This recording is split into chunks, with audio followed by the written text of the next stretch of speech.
Good morning. Welcome to the Center for Strategic and International Studies. I'm Suzanne Spalding. I'm Senior Advisor for Homeland Security here at CSIS, where I direct the Defending Democratic Institutions project. And I'm so pleased to welcome you to this rollout event for our report on innovation for resilience. Before we get started with a great program that the team has put together here, just a quick safety announcement for those of you who are in the room. If there's an event in case of an emergency, we just go out these glass doors, down the stairs, and around the corner, and we gather in front of the National Geographic building. If John Hamry were here, he usually gives this announcement, our president of CSIS, he would offer to buy you all tickets to go in and see whatever the show is in there. But I'm not sure I'll make that same promise. For the past year, scholars from CSIS, from across the center, from our Diversity and Leadership in International Affairs project, from the Energy Security and Climate Change program, from the International Security Program, and Strategic Technologies program, we studied how the federal government can best support resilience efforts in the public and the private sectors. Specifically, our group looked at 4 key sectors: workforce resilience, climate and energy resilience, supply chain, and cybersecurity.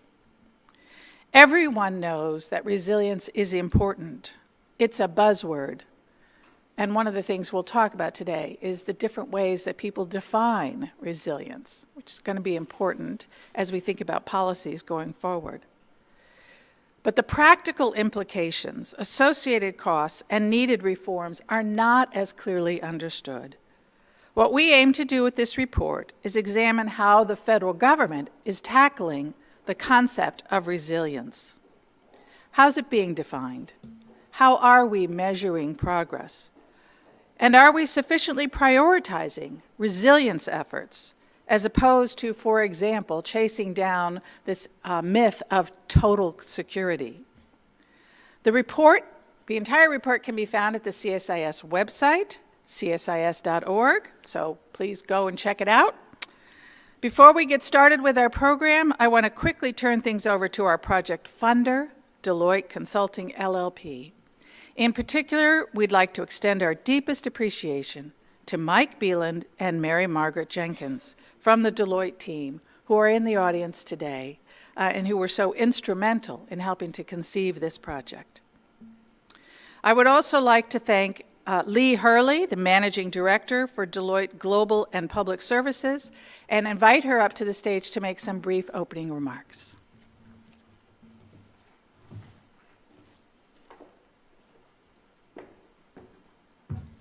Good morning. How's everyone? Good. I'm told that we have a good number of virtual participants. If you are participating online, it is standing room only in the physical space, so hopefully you guys have that energy going in the virtual world as well. Look, our executive branch affairs team has many opportunities and is approached on a very frequent basis around sponsorship and partnership, right? And it's a difficult decision in where we decide to commit and how we will partner with different organizations. But as the team shared with me this effort and asked me to be involved quite some time ago and then asked me to be here today to launch this event, we really talked a lot about how there couldn't have been a better alignment with what this effort is intending to do and what Deloitte and our values and our investments and our priorities are. So it just turned out to be an amazing opportunity for us to partner and to work with some of the big brains out there that are thinking about these things. I personally, as Suzanne mentioned, have the privilege of serving as our government and public services diversity, equity, and inclusion leader. And I love that this group took the time to really understand that theme that was important to all of these areas and so central to the concept of resilience. So I hope you enjoy your session today. I had an opportunity to look at some of the report. I think it's really insightful. The most important thing I think we can all do is own and understand how we can continue to advance it individually and within our organizations. So good luck and enjoy the sessions today. Thank you very much.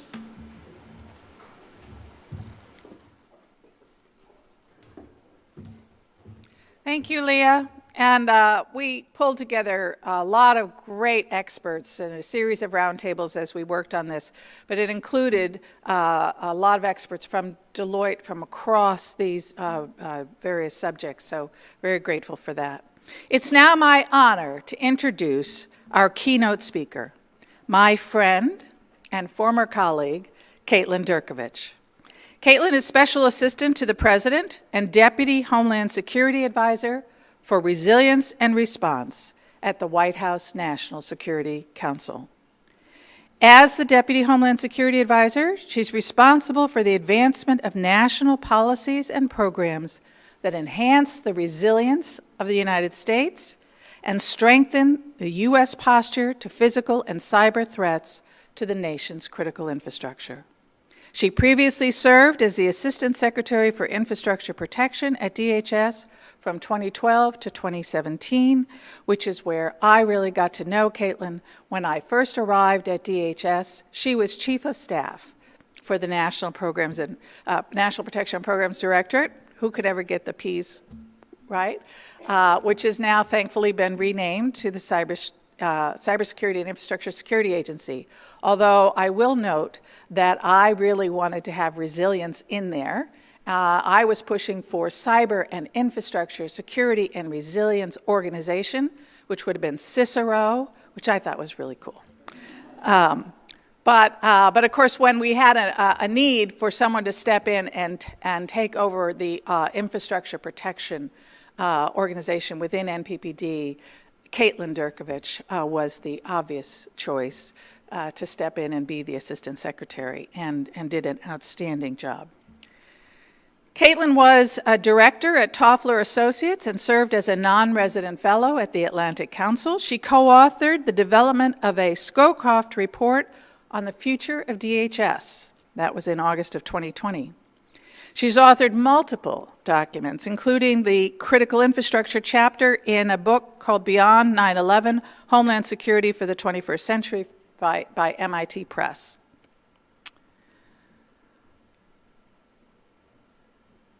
Caitlin is smart as a whip, passionate about this mission, and an inspiring leader. I cannot imagine anyone better suited for the role she now occupies. And I could not imagine a better keynote speaker for this conference on resilience. We are thrilled that she's able to join us this morning. After Caitlin delivers her opening remarks, I'm going to ask for questions from the audience. But as she's speaking, I want you to be thinking about those questions. And in fact, I want you to write them down on cards that will be made available. We're going to gather up those cards. And Caitlin and I, when she's done speaking, will sit. And she's graciously agreed to stay long enough to answer a few questions. For all of you who are out there online, you can also submit questions. If you go to the event page, there's an Ask Question button. Just click on that and put in your question. After Caitlin and I are done with our little fireside chat, we're going to have a lightning round of fireside chats for each of the topic areas that's covered in the report with one of our scholars and the experts. And we're going to have the folks who were involved in writing the report give you a summary of that report. At the conclusion of this event, Bob Kolaski, another former colleague from the Department of Homeland Security, is going to moderate a cross-cutting panel where we're going to try to pull the thread across these four areas of workforce, climate, supply chain, and cyber to see what are the similarities and differences. Are there lessons to be learned from one area that could be brought into another, best practices, et cetera. So thank you very much for joining us. With that, Madam Director, over to you.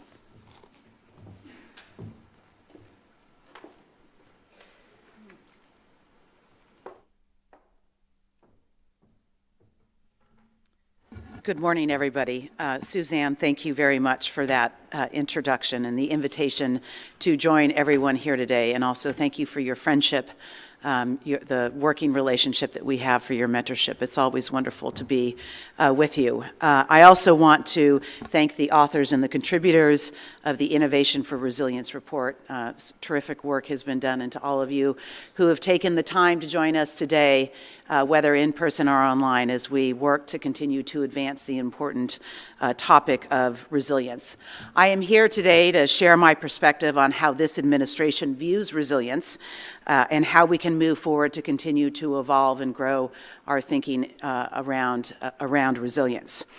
I will say that when I left government in 2017, I thought that serving as the Assistant Secretary for Infrastructure Protection was one of the best jobs that you could have in the federal government, if not just period. I will tell you that serving as the Deputy Homeland Security Advisor for Resilience and Response is giving that a run for the money. My portfolio includes many of the same issues that I was working on at DHS, to include all hazards domestic incident response, federal mission resilience, which is the new term for continuity of government, planning and exercises, mitigation and long-term community rebuilding and recovery, critical infrastructure security and resilience, election security, and mis and dis and malinformation. So never a slow day at the National Security Council and the Resilience and Response Directorate, as my colleague Perry Van Landingham will attest to. It is worth noting that this administration actually put response and resilience back together. In the latter years of the Obama administration, in the Trump administration, they actually separated them. But they did that, the President and the Homeland Security Advisor did that, with a recognition of the increasing number of events that we were responding to and the need to learn from them, to bounce forward, to build back better, and reduce risk to our communities and our critical national functions. In this role and in my previous role as Assistant Secretary for Infrastructure Protection, I have the opportunity to work closely with the President's National Infrastructure Advisory Council, or the NIAC. The NIAC is made up of CEOs and senior executives from various critical infrastructure sectors, from academia, from state, local, tribal government. And this body advises the President on how to improve the security and resilience of our nation's critical infrastructure. Why do I bring that up? Well, I want to start today with a vignette from the NIAC's work, which I think highlights how both the United States government and the broader resilience community is continuing to evolve. Back in 2010, at the start of the Obama administration, there was a recognition early on about the need to emphasize resilience as essential to national security. This was an evolution from the post-9/11 years, which had been focused on, as Suzanne said, total security rather than resilience. The 2010 National Security Strategy recognized the fundamental connection between our national security, our national competitiveness, resilience, and moral example. At the start of the Obama administration, one of the studies taken on by the NIAC was the development of a framework for establishing critical infrastructure resilience goals.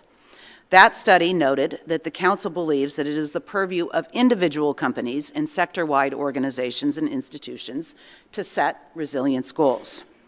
And if you look at the important resilience-focused policies from that period, you will see a similar message. PPD 21, Critical Infrastructure Security and Resilience, emphasized the importance of public-private partnership and how the government could empower the private sector by sharing information to support efforts to enhance resilience. Now I want to fast forward to 2023.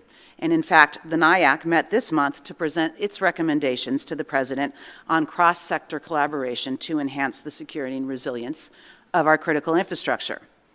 The new report states that the NIAC concludes the standards governing the security and resilience of critical infrastructure assets should be mandatory. Let me emphasize that, should be mandatory. This is a significant evolution on where we were 13 years ago. Resilience is not just a high-level principle or goal to be pursued through voluntary mechanisms, but an area where we are seeking to establish minimum requirements that are outcome-based. And you will see this move to mandatory requirements reflected as well in the Biden administration's National Cybersecurity Strategy. What has changed over the last 13 years that has led us to this shift? Well, let me start with the first, interdependencies. The increasing interdependencies in our critical infrastructure environment are a growing challenge.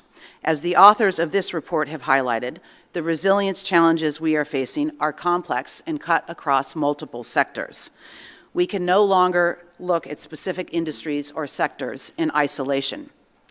During my time at the National Security Council, the Colonial Pipeline ransomware incident, as well as attacks on JBS Foods, highlight how quickly a cyber incident targeting IT systems can have a major economic impact and disrupt delicate supply chains. Another example of complex interdependencies is highlighted by the current supply chain challenges with electrical distribution transformers. Lead times for these critical components for our electric grid have grown by months over the past year, due in varying degrees to limited domestic manufacturing capability, increasing energy demand due to electrification, possible future transition in nose-go steel, the demand for electrical steel in electric cars, and workforce challenges. A second change that we are tracking is was recently released in the is recently acknowledged in the National Security Strategy, is the era of strategic competition with China and Russia, and how we need to carefully consider our critical infrastructure in this environment.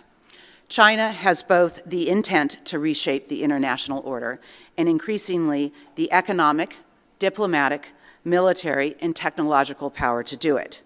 And it understands the strategic importance of our critical infrastructure and has designs to disrupt key functions as a way to escalate to de-escalate in times of rising tensions. This is further exemplified by Russia and its increasing willingness to conduct brazenly destabilizing actions or tacitly allowing criminal organizations to target our infrastructure. We are also undertaking a national effort, as all of you know, to build new infrastructure through the Bipartisan Infrastructure Law, the Inflation Reduction Act, and the CHIPS Act. This will result in a rapid digitization and electrification of our infrastructure that presents incredible opportunities for the future, but also opens new attack surfaces for our adversaries. We are bringing new entrants into markets for critical infrastructure that have a history of that don't have a history of collaborating with the government on resilience over the last decade, and it is incumbent on us to help them understand this risk environment. From the NSC perspective, we are concerned that the current model of voluntary partnership between government and owners and operators of critical infrastructure is not sufficient to address this threat landscape. Finally, as the CSIS report highlights, the resilience of our workforce is another area where we have seen significant challenges over the last decade, particularly with the impacts of COVID-19.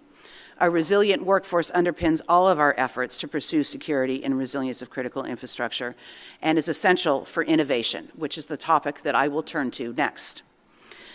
So where do we go from here? I have a sign in my office that says we can do hard things. I believe that this is a clarion call not just for the work that we do in resilience and response at the National Security Council, but our broader resilience community, including everybody who is joining us here at this event today. Resilience is hard. However, the key to solving hard problems is creativity and innovation.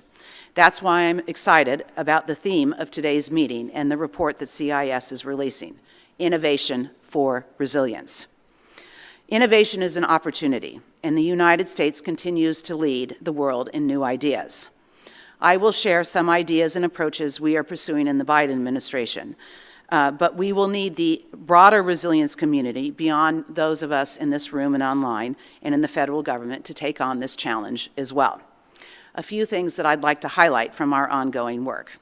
I mentioned PPD 21, the policy that governs critical infrastructure, security, and resilience. We are undertaking a review and a rewrite of this important policy that has guided how we think about critical infrastructure security and resilience for the last 13 years.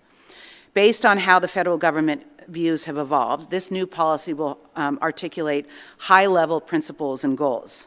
It will also evolve federal roles and responsibilities to better align with on both the new principles and goals as well as the changes in the strategic environment that I have highlighted. Second, we are developing a national resilience plan. This activity was initiated in response to NATO's strengthened resilience commitment. As part of this activity, we are developing a single definition of resilience for use across the federal government. We are also articulating resilience principles that will guide implementation of national resilience policy throughout federal departments and agencies. These principles include all threats and hazards, people-centered, adaptive, collaborative, equitable, sustainable, interdependent. We are also focused on the implementation of Federal Mission Resilience Strategy, which is the performance of essential functions and critical services during times of adversity. This is a major evolution for how we think about continuity of government, and we are shifting from the Cold War mentality and a reactive, let's all relocate to a mountain, to a recognition that we need to anticipate and be proactive in our posture. The strategy lays out a model of assess, distribute, and sustain by reducing emphasis on relocating personnel to alternate locations and increasing emphasis on distribution and devolution of essential functions to minimize disruptions to how we perform critical services. And then finally, in partnership with the White House Infrastructure Implementation Team, which is led by Mayor Mitch Landrieu, we are also looking at opportunities to integrate all hazard security and resilience into grant programs that are funded by the Bipartisan Infrastructure Law, the Inflation Reduction Act, and the CHIPS Act. I will end with thoughts on resilience metrics and cost-benefit analysis, many of which are echoed in the report in the portion of the report on climate resilience. In order to use or develop outcome-based standards, we will have to make progress on resilience metrics. Metrics are critical to any system because, as the saying goes, you can't manage what you can't measure. Resilience metrics may also help structure answers to questions around resilience that often get lost when goals are fuzzy or undefined. How resilient do we want to be? What's it worth to a business to have highly reliable electricity or internet when they are considering where to locate their new headquarters or factory? Should companies choose their suppliers based on the likelihood of a major disruption? And will demonstrably resilient communities be better positioned to attract or retain businesses? Resilient metrics will also strengthen cost-benefit analysis, which is a principle based upon which most long-term investment decisions are made at the federal, state, local, and industry level. On the benefit side, we should seek to quantify the resilience dividend. The resilience dividend is the benefit that accrues from investments aimed at increasing resilience in the absence of a disruptive incident over the planning horizon. In other words, investing in long-term resilience often yields short-term economic benefits, such as fewer service outages, reduced maintenance, or co-benefits, such as when an emergency floodplain can serve as a recreational space. Not only are these types of benefits guaranteed to accrue, they can directly improve the quality of life of a community. Finally, as noted in this excellent report, reducing investment decisions to dollars through CBA can perpetuate social inequities when equity considerations are not otherwise anticipated for through programs such as President Biden's Justice 40 initiative. So in conclusion, I want to thank you all for being here today, for your dedication and focus on this important topic. I want to thank again Suzanne, Debbie, the entire CSIS team for the work on this report and for bringing this group together today. I ask all of you to bring your creativity, your big ideas to the challenge of making this country more resilient. And with that, Suzanne, I'm happy to sit down with you and take questions. Thank you.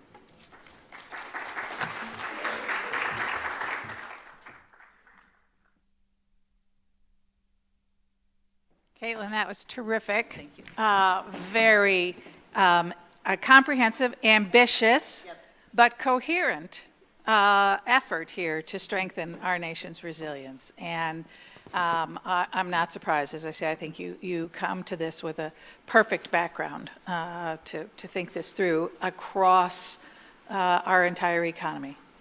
I was struck by a number of things. I'll pick up on at the end there when you talked about the resilience dividend. The only thing I would add to the examples that you gave, I do think in the cyber arena that a focus in bringing more of a focus on resilience into the planning and looking at return on investment will help you to realize that there may be things you can do, process things, analog redundancy, that may actually be more cost effective than the whiz-bang technology that promises to give you perfect security of your IT or OT network. So I would just add that as I think, a potential resilient dividend for cyber. We got some questions from the audience, and I hope you guys will continue to think about these questions. Before we get started with that, I've been asked to remind everyone that the report can be found also on our event page for this event. So one of the questions we got is, what is the role of cooperating with allies in making this an international game, resilience? And I know, when we were at DHS, you were very involved in working with particularly our colleagues to the north, but also to the south, and a lot of international meetings. So have you been able to continue that kind of international look at resilience? That's a great question, and actually an area where I'm very encouraged by the cooperation that we have with our partners and allies around the world. I mentioned NATO's strengthened resilience commitment. And as part of that, the member countries are working to develop their national resilience plans. It is a forum both by which we are sharing best practices around resilience. We are learning from the challenges and the obstacles that we have faced around things like COVID, like increasing interdependencies, supply chain disruptions.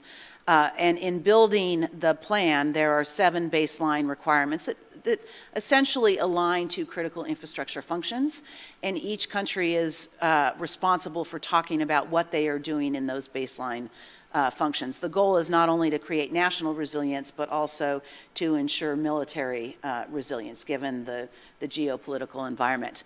Another international forum that's doing a lot of work on this is the OECD. I now serve as the chair of the High-Level Risk Forum. That's something my colleague, Bob Kolaski, was the previous chair of, in doing a lot to not just think through cross-cutting risk, but emergent risk. And I think that's one of the biggest challenges that we have. We're very good at looking at what's in the rearview mirror, where we sometimes get tripped up, and where I think what's a very important concept about resilience is that anticipatory piece. And then what are the indications and warnings that you're headed in the direction of an emergent threat or an emergent risk? And so part of what we're doing at OECD and the High-Level Risk Forum is identifying frameworks for how you are developing frameworks for how you identify emerging risk, and then how we can work together as an international community to be better positioned to respond. Outstanding. You talked about the fact that at the national level, working with the departments and agencies across government, that you're trying to come up with a common definition of resilience. Yes. I can just imagine how challenging that must be. As we started this report, I really was urging, let's come to consensus around a single definition of resilience that we'll use throughout the report. And anybody who looks at the report will see we have 4 definitions of resilience, one for each of the different areas that we looked at. So I'm wondering how that's going, and then building on your last answer, the great international work you're doing, then now you've got to get some consensus with your international partners about what do we mean by resilience, and emphasizing that it is not synonymous with security. Yes. Right? Yeah. Great question, and this is what I love about working in the interagency, is you bring everybody together and you try to seek consensus. I think it is important that we arrive on a better I don't want to say definition, but understanding of what we mean by resilience, because there are so many priorities and programs that we are driving across the federal government where resilience is core to it. And I think that there are some foundational principles. I talked about the high-level principles that will be found in our National Resilience Plan, but I think the concept of anticipatory is very important. It's not just about response, but it's about how you bounce back and bounce forward, and you learn from the lessons, and you get better at it, and you make investments, so the next time you have a disruption, you're minimizing the extent and the impacts of that disruption. And so those are the concepts that we're trying to capture as we work to promulgate a common definition. I think the metrics piece is really important too. It's not in the definition, but you need kind of a definition to be able to create metrics. I will say, when you look at the NATO Strength and Resilience Commitment, it is absent a definition as well. So that is something that we are in that forum. Again, what are the core concepts that you want to capture when you're talking about resilience? Yeah. And the anticipatory part, I think, is so important. It's the planning. Yes. Right? Making sure that it's part of your continuity of operations planning and continuity planning. One of the areas in which that we focused on in the report, of course, was workforce. You touched on it in your remarks. Yeah. But is this something that you're able to sort of bring into the work that you're doing in terms of thinking about how to make our workforces more resilient, and how does that contribute to the resilience of our ability to carry out those mission essential functions? Yeah. I want to applaud the authors and the contributors actually for lifting up workforce, because it is something that is essential to all of our national security and homeland security priorities. And when you look at some of the events that we have faced, you really understand the importance of workforce. We almost had a national rail strike that would have, incapacitated our country, and it was around workforce. When you look at the issues that we're dealing with in supply chain, and I mentioned the distribution transformers, part of the challenge is workforce.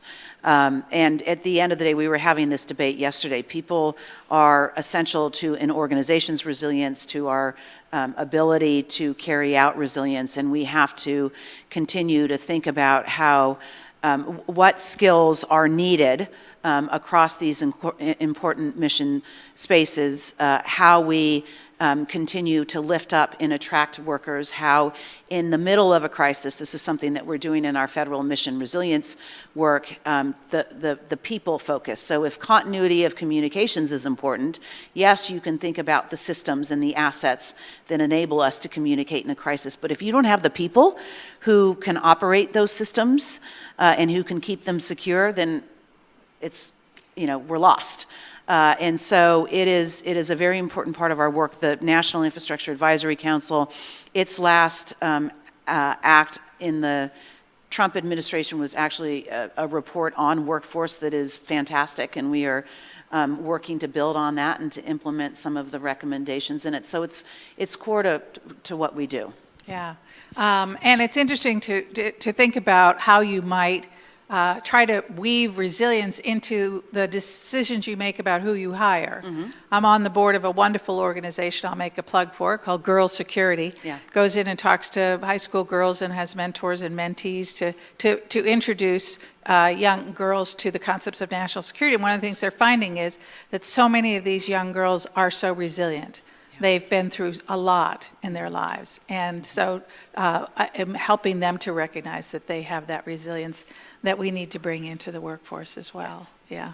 Yeah. I like to think us girls are resilient. Right? Yes. Yeah. Absolutely. Well, Caitlin, I think that's a great way for us to end what I could sit here and talk with you all morning. Yes. But thank you so much. With all that you have on your plate, for taking the time to be here with us today. Thank you for your continued service to this country and for all the great work that you're doing. Thank you. And again, thank you to you and the authors for this tremendous report, and we look forward to continuing to collaborate with you. Excellent. Thank you.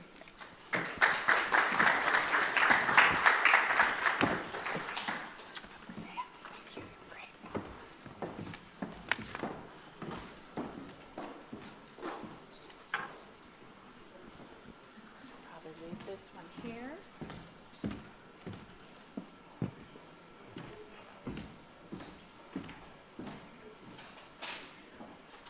Well, that was terrific. A great way to get us started here today with that comprehensive overview. And now I'm going to turn things over to some of our research staff, the folks who were so integral to the writing, research and writing of this report. As mentioned earlier, this has been a year-long study, and the report really draws on a series of commentaries that were posted on the CSIS website over the course of the year in each of these areas, updated and pulled them together for this final report. We had a series, as I noted earlier, of expert roundtables with current and former government and industry leaders. We did interviews, independent research, and the team tried to capture key things that the federal government needs to do to enhance national resilience. So with that, I'm going to turn it over first to Naz Suba, Program Coordinator for the Diversity and Leadership in International Affairs Project. She's going to start with an overview of the workforce section of the report.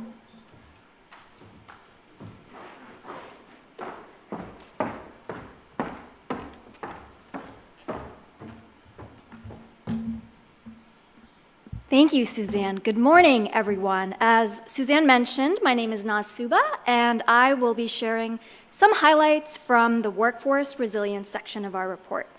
Our research demonstrates that investing in diversity, equity, and inclusion initiatives actually strengthens a resilient workforce, and that is foundational to the federal government's overall national resilience building efforts. So with that, let's talk a little bit about workforce resilience. We found that there are 3 core indicators to workforce resilience. The first is a strong sense of security at work. That means employees trust one another, their managers, their leaders, their organizations, and they feel psychologically safe to take risks, to innovate, without fear of retaliation or any challenges from the organization. They also perceive equity in the workplace and fairness so that they know when it's their turn to shine, their organization will support them. In fact, an ADP study found that employees who trust their managers and leaders are 42 times more likely to be highly resilient. The second core indicator is a strong sense of belonging, or in DEI terms, we call it inclusion. When employees feel like they are seen, heard, valued for their input, and celebrated for their accomplishments. These employees are engaged, and when they're engaged, they're also more productive. Better Up conducted a study in 2020 and found that high belonging reduces turnover risk by 50%. Lastly, we found that adaptability and motivation to reach your full potential is another indicator of workforce resilience. That means employees need to be able to manage stress effectively and still be productive during times of stress. And we know from the litany of articles and research being done on burnout and the burnout crisis that's happening all around the world that this is something we need to work on. The World Health Organization estimates that the global economy stands to lose over $1 trillion in lost productivity due to issues like burnout and workplace stress. So, with that in mind, we have some recommendations for the federal government. First, to build a strong sense of security, the federal government needs to invest in trust. What does that look like? That means building in equitable processes, whether that's recruiting, advancement, promotions, making sure compensation and benefits are fair, transparent, and equitable, so that employees feel like they trust their organization. To build belonging, the federal government needs to look at its leadership. We feel like we belong when we see someone who looks like us in leadership. So, With that in mind, the federal government needs to work on diversifying its senior leadership representation. It should also invest in transparent communication that is two-way, not just top-down or bottom-up. This means employees are constantly in a feedback loop with the organization and its leaders, and they're involved in decision-making, so they have a stake in the changes happening in the workplace. And finally, to help employees stay motivated and adaptable, the federal government needs to help its workforce manage stress effectively. So some ways to do that could be considering workplace flexibility programs, holistic benefits, well-being benefits options, and training managers to build their empathy skills and leadership skills to better support their employees. There's a lot more covered in the report, so I recommend you reading the report to learn more about the links between DEI and workforce resilience. But I'm being told I'm out of time, so I'd like to introduce my colleague Joseph Mikett up on stage to share his findings on climate and energy resilience. Thank you.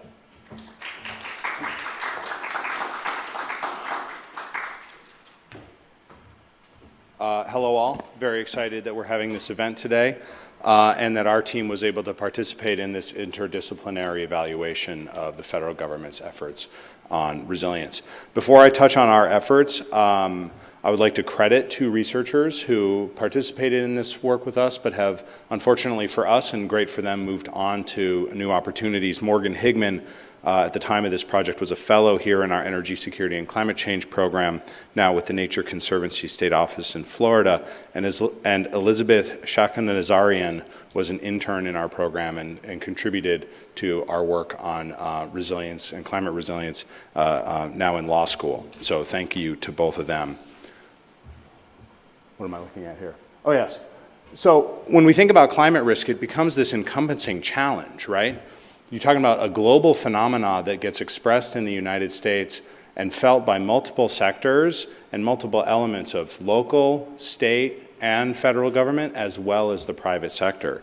And if we're going to have the federal government working to improve resilience, it needs to be able to provide timely, accurate, and important information for all those different groups. In our research, which was kicked off after the president signed EO 14001, saying that the climate crisis needs to be placed at the forefront of foreign policy and national security planning, we evaluated the climate plans of over 20 federal agencies. We found quite a bit of dissonance in how they were thinking about climate risk, how it was being applied, how it was being measured. This problem is totally fractal. That same thing happens at the state and local level all the time. If you look at our report or the commentaries that we published as part of this research stream, we looked at the measures of resilience that utilities around the country use. And they measure resilience in entirely different ways. They evaluate their performance on resilience, sometimes not at all, and sometimes in weird or contorted ways. And lastly, they award resilience in very different ways. So how we should think about both paying for resilience or perhaps overpaying for resilience is something we need to do much better about. When we think about the key initiatives of the federal government, developing these resources to help homogenize the way we think about this and learn and improve our practices becomes quite important. The other thing I'd like to highlight out of this slide, it's a bit wordy, my apologies, is we need to think about how economic resilience and climate resilience are related. We've seen events, particularly for our work in the power sector, but in the energy system generally, that have arisen over the last few years where extreme weather events cause power failures. This has happened in Texas, it's happened in California, remarkably different planning environments for energy systems. And there is a continuing challenge as well for fossil fuel infrastructure, for instance, in the Gulf of Mexico, where hurricane risk and changing hurricane risk profiles could provide real economic challenges. We're going to get into this issues throughout the day, but I want to thank everybody for the support for this work and for doing it with us. And with that, I can pass it on to Harshna Guru, who's going to talk about supply chain resilience in the context of our report.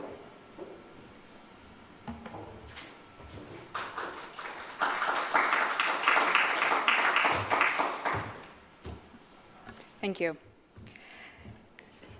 So, in this report, Emily Harding and I identified a series of disruptions, which we called shocks.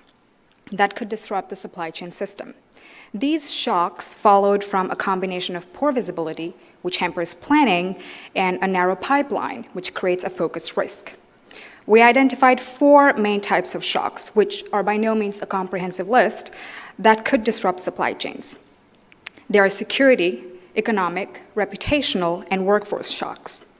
These shocks individually could generate disruptions, for instance, cyber attacks on supply chain management software, economic imbalances that can drive a supply out of business, unethical practices which damage a company's reputation and its ability to operate, or a particularly disruptive one, talent and labor shortage. The pandemic clearly demonstrated how a workforce shock can drive supply chain disruptions, for instance, from a lack of truck drivers or factory workers. In order to mitigate these threats, we identified a series of recommendations. Entities can use a 3-step approach to improve the supply chain resilience. First step is to maximize visibility into the supply chains. Entities should prioritize a diverse team of analysts who can evaluate supply chains from different perspectives, for instance, geographic, socioeconomic, and racial diversity. That way, they can considerably reduce the blind spots in the system. Entities should also focus on predicting and extending the operational lifespan of critical components to anticipate the demand cycle. Second step is to identify potential shocks. Information sharing among industry partners and between government and industry plays an important role in anticipating disruptions. Here again, a diverse workforce who can work both at the classified and unclassified levels can play a crucial role in insulating against labor shifts. The government should keep evolving its approach to threat identification and in the process create a robust support structure for industry. Third step is to create contingencies and buffers. Some examples include a digital seed bank, which can allow the government to identify companies that can meet demand in critical times. Vendor diversification. Some vendors may be better insulated against security or environmental disruptions. Strategic stockpiling of critical and vulnerable components. And lastly, nearshoring or friendshoring, using friendly territories and key allies to coordinate the manufacturing of key parts can also allow entities to work through economic challenges. All these steps and measures can drastically improve an entity's supply chain system. So the bottom line is this. When we speak of supply chain resilience, it comes down to assuming that disruptions will occur, but you are ready to rapidly recover. And diversity has an important role in facilitating rapid recovery and helping companies and the government innovate. I will now invite David Nair to present on cyber resilience. Thank you.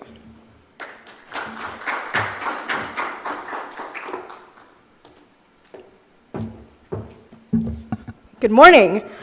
So I had the opportunity to work with the amazing Suzanne Spalding on our cyber section, and we had 2 wonderful former CSIS colleagues, Sophia Barkhoff and Jake Harrington, that were working on this section, as well as our wonderful advisors, Bob Kolaski and Jim Lewis. So to do a little bit of scene setting here, we were looking at cybersecurity really as an exercise in risk management, not risk elimination. And usually with cybersecurity, we're focusing more on the threats and the vulnerabilities side, but for this, we shifted the focus really more towards mitigating the potential consequences of malicious cyber activity, which in our opinion is as, if not more important in many instances, and really is the key to building cyber resilience. So our recommendations, if we could go to next slide there.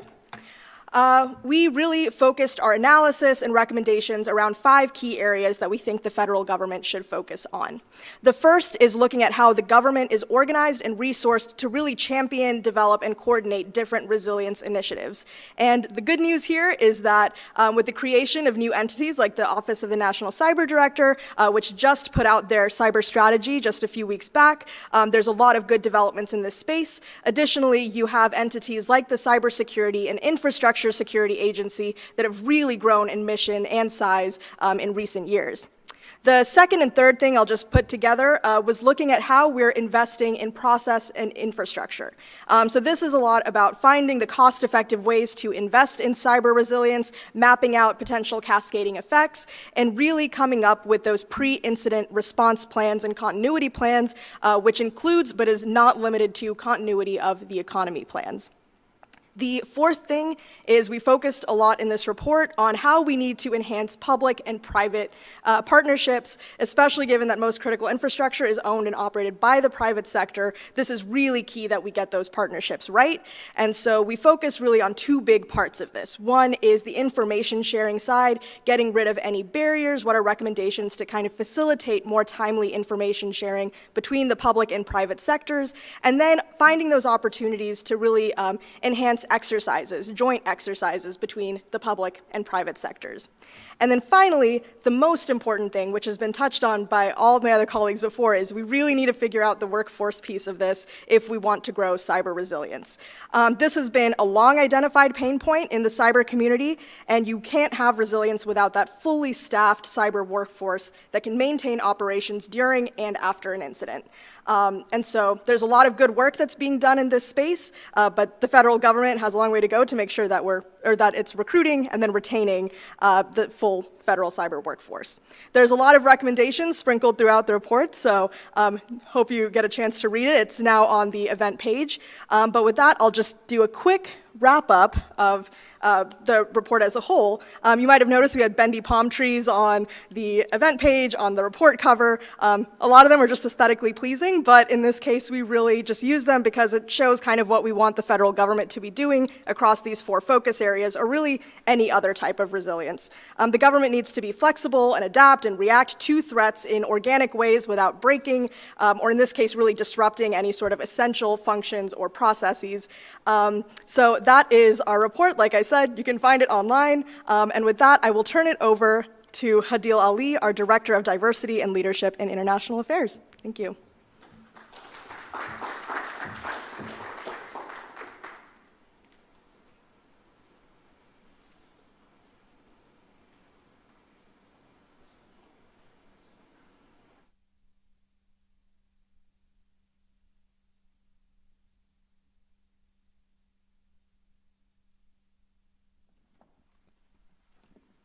Thank you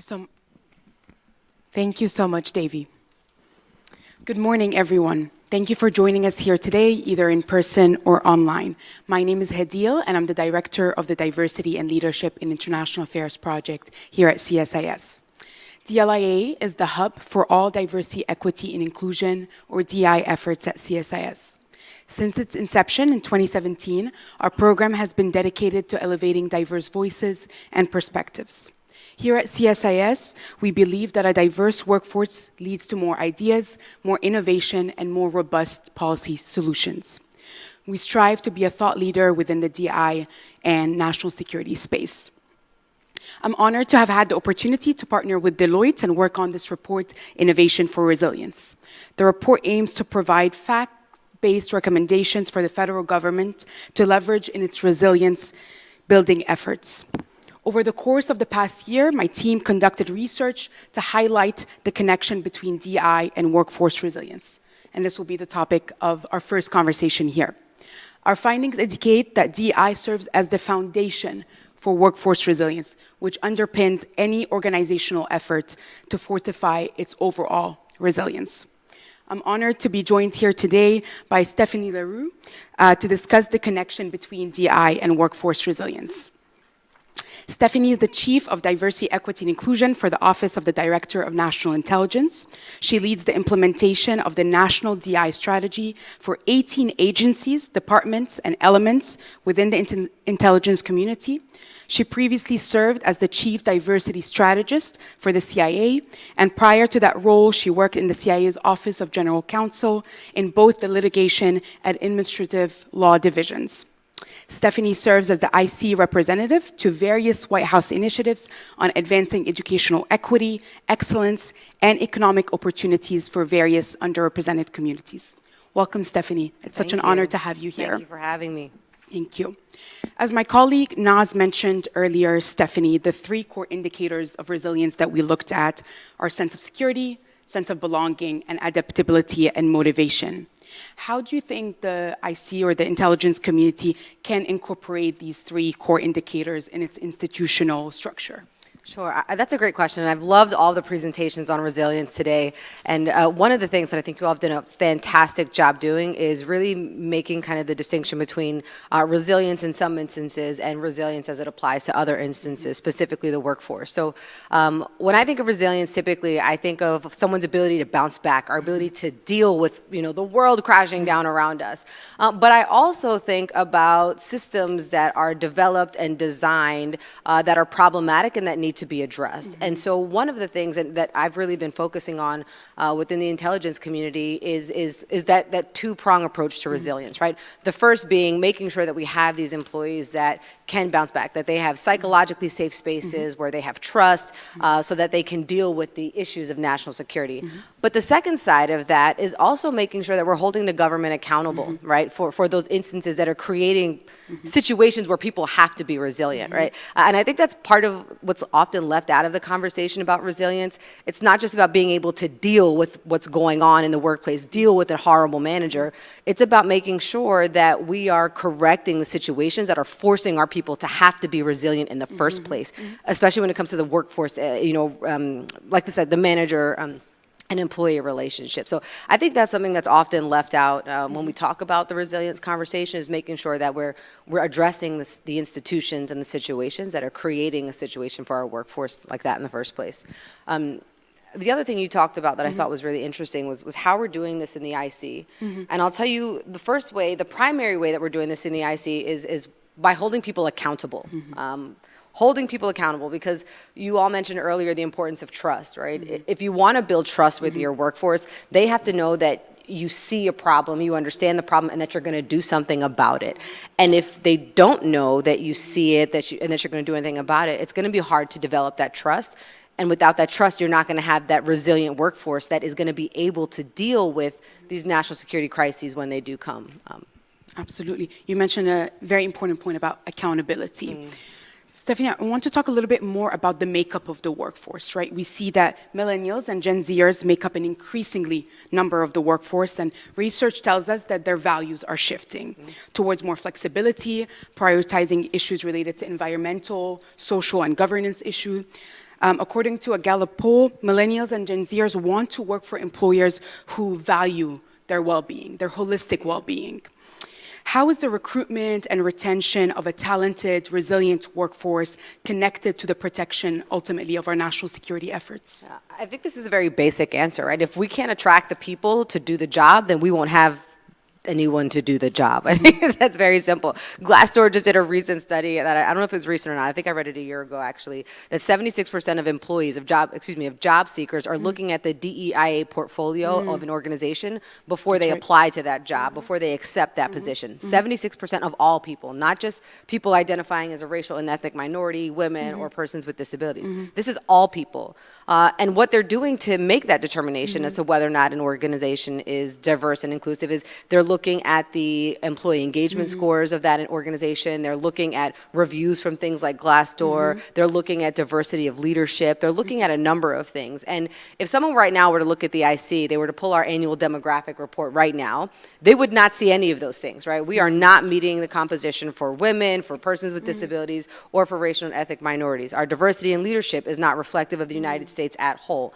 And so that's one of the things that we talk about often with respect to recruiting, right? If we want to make sure that we can do the best job, serve our country, serve national security as best as possible, then we need to make sure that we have the workforce to do that. And if we can't attract these people, there will not be anyone to do the job. There will not be the butts in the seats to do the work of national security if we cannot attract the workforce and demonstrate the values that these generations hold dear. Absolutely. And we're seeing very similar trends within the think tank space as well, right? Future employees are looking at our websites, looking at our efforts, what are we doing, not just in terms of the statements, but the work that we're putting out, again, to advance these issues. As we mentioned earlier, some of the research that we looked at is how resilience and engagement are highly correlated, right? So engaged employees are more resilient employees as well. I know you're the founder of the Latino Intelligence Network. We have created a few years ago some affinity groups and employee resource groups again to get employees to be, again, more engaged and more resilient. Can you share with us a little bit more how these networks can drive engagement and resilience? Yeah, so employee resource groups, or IC affinity networks, as we call them within the IC as well, are critically important. So oftentimes we find that these groups are made up of, for the most part, junior officers or officers who come from demographics that are not overall represented within the IC as they are in similar ways to the United States workforce. And so what they find from these organizations are increased opportunities to network with other people. They often find that they have opportunities to brief senior leadership. They're exposed to opportunities for training that they might not be have access to otherwise. And I think that really does help create that sense of belonging. It takes a really big organization and it makes it feel a lot smaller when you have that group that you feel psychologically safe with already, that you share some commonalities with. And it's incredibly important that they have that. And I think one of the other things that these employee resource groups do that I think is often left out of the conversation is it really helps build their confidence. I will tell you, in the intelligence community, the Director of National Intelligence specifically, she meets with all of the chairs of the employee resource groups on a regular basis. Like you said, that feedback, right? It has to be both top down and bottom up, and it's a regular cycle of feedback that happens there. And you have junior officers briefing the Director of National Intelligence on a policy issue that is going to have a discrete impact, a specific impact on that community. And that's phenomenal. I mean, I don't know if you can imagine being a GS8. The first time I briefed Director Brennan over at CIA, I was a GS8, and I was I was advising on a policy about the promotion panel process. And that was a wonderful experience for me. And I'll tell you, that really did a lot to not only build my confidence, but it did a lot to help me build networks within the intelligence community as well. So they're critically important. Absolutely. And that you see that your perspective is valued, right, in the organization that you're because you're it's not just like Heritage Months, right? This is the thing that drives me nuts. Employee resource groups are not here for just Heritage Months, right? Thank you for bringing the taco truck to the workplace today. I love tacos, but what else, right? How is that improving the composition of Latinos in the intelligence community? Right. It's not. And so one of the things we have to do to make them feel valued is give them the opportunity to advise on policy, right? Things that are actually going to matter. Give them the opportunity to help reframe and improve our infrastructure so that it can be more inclusive. Absolutely. Stephanie, I want to talk to you a little bit more about metrics and accountability. I know the IC is modernizing its data collection methodology and process by expanding to gender identity, sexual orientation, and veteran status data fields, again, to be more inclusive. Why is it important for organizations to expand their data collection methodology, and how does inclusion feed into institutional resilience? So if you don't capture all of the people in your workforce, then you don't have an idea of what your workforce is dealing with, what they want, or where they are. And so right now we have a situation where we're able to capture data based on individual identities, right? Women, persons with disability, racial and ethnic minorities. What we're not able to do is capture information on sexual orientation, gender identity, veteran status, and even further, what we're not able to do is run data at the intersection of multiple identities, right? And the reason this is so important is, one, to make sure that all of our employees are seen, and two, make sure that we are getting the accurate story of what is happening. So if you were to look at how women are doing in the intelligence community with respect to diversity and leadership, they are almost at, right there in terms of if they're at 37% composition, women in senior roles are 37%, almost, right, for example. And so one could walk away from that saying, oh, women in the IC are doing great, there's no issue there. But that's not true, right? That's not true for Black women, that's not true for trans women, that's not true for women with disabilities. And so if we can't collect that data, right, the SOGI, the sexual orientation, gender identity metrics, and if we can't run the data at those intersections, we are overlooking a huge segment of our workforce. But it makes it really difficult, especially with the sexual orientation, gender identity metrics, because it requires that trust that we've been talking about. If employees don't trust us to collect that information, store that information safely, and make sure that it's only used for specific purposes, then how are we going to get those employees to give us that data? And so it's this cycle, right?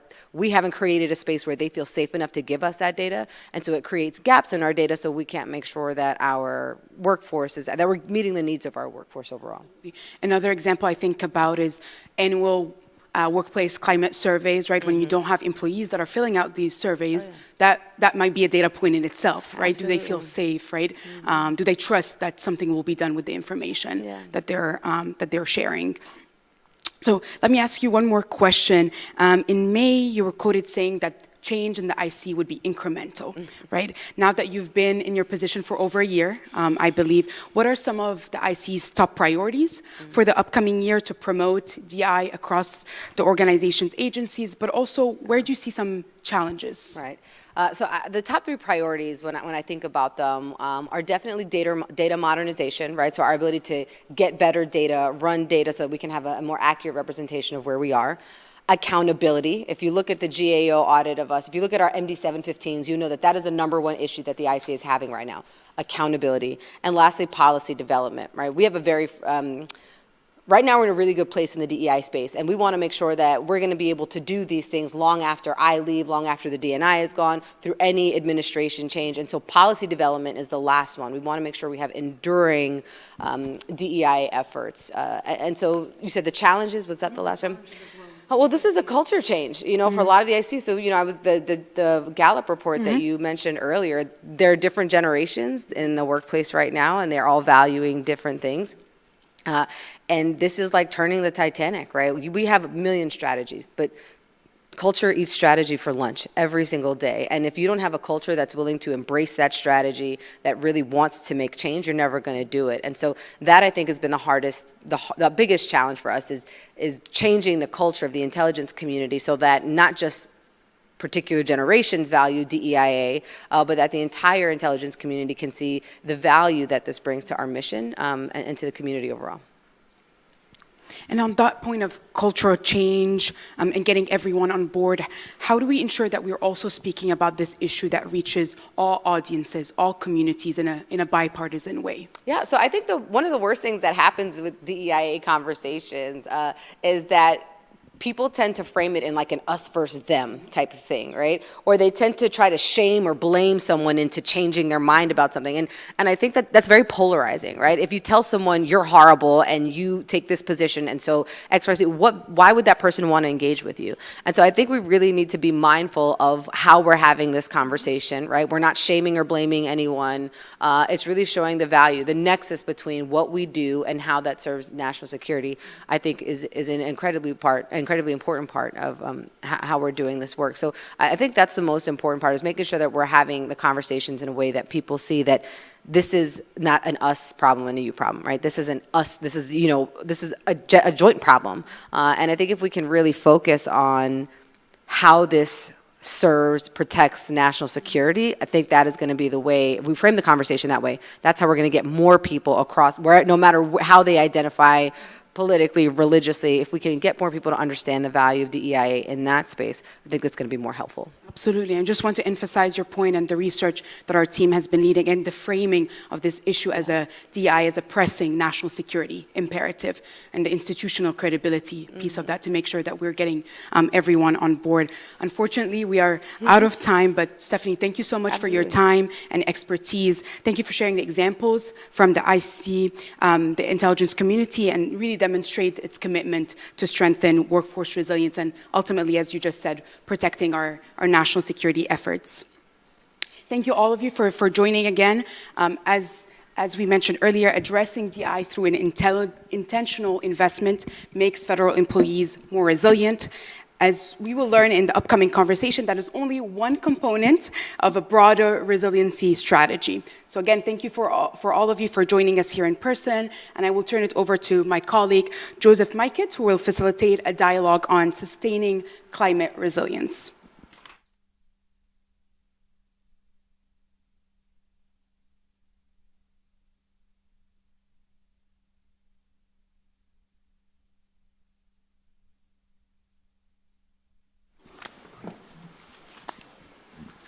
Thank you. We will press on. My guest is Ben D'Angelo. Ben is the Deputy Director of the Climate Program Office at NOAA, the National Oceanographic and Atmospheric Administration. In that role, Ben leads the office to create a foundation, to do foundational climate research, work on adaptation and resiliency, and climate change education for the public and colleagues in the federal government.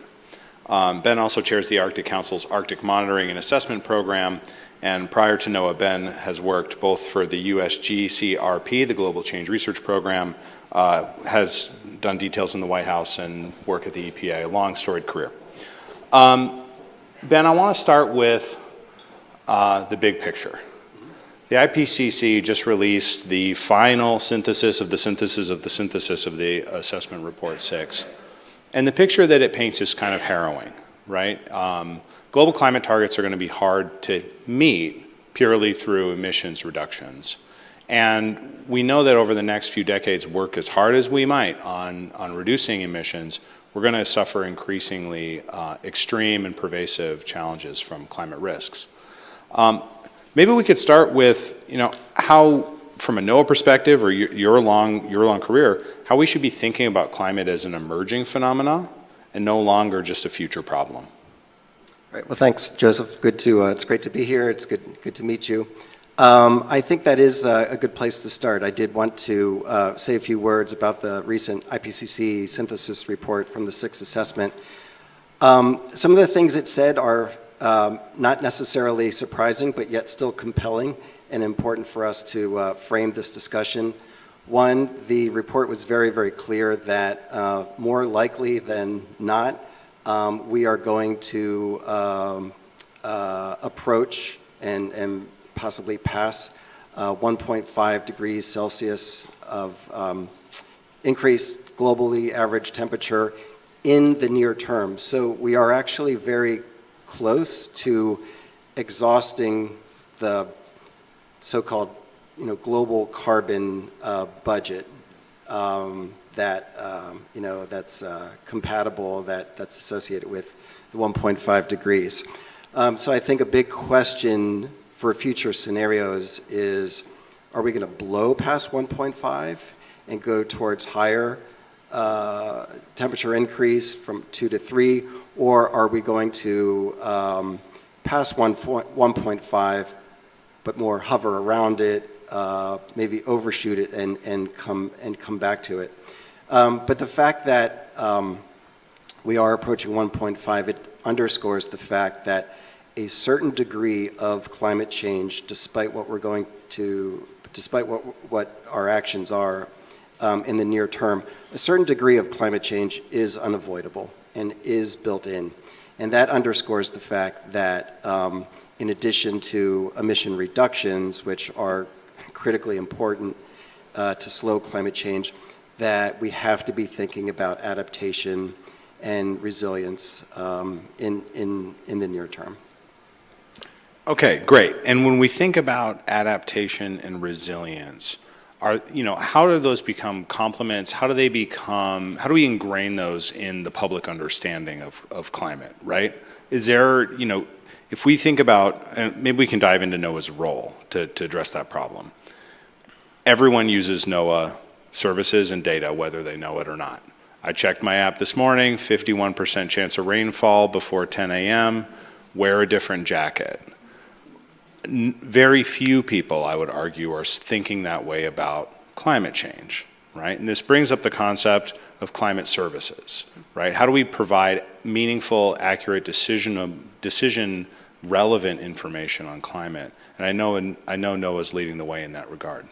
Yeah, thanks for the question. This is where we are now. You're right that we have a weather service. People are very familiar with that.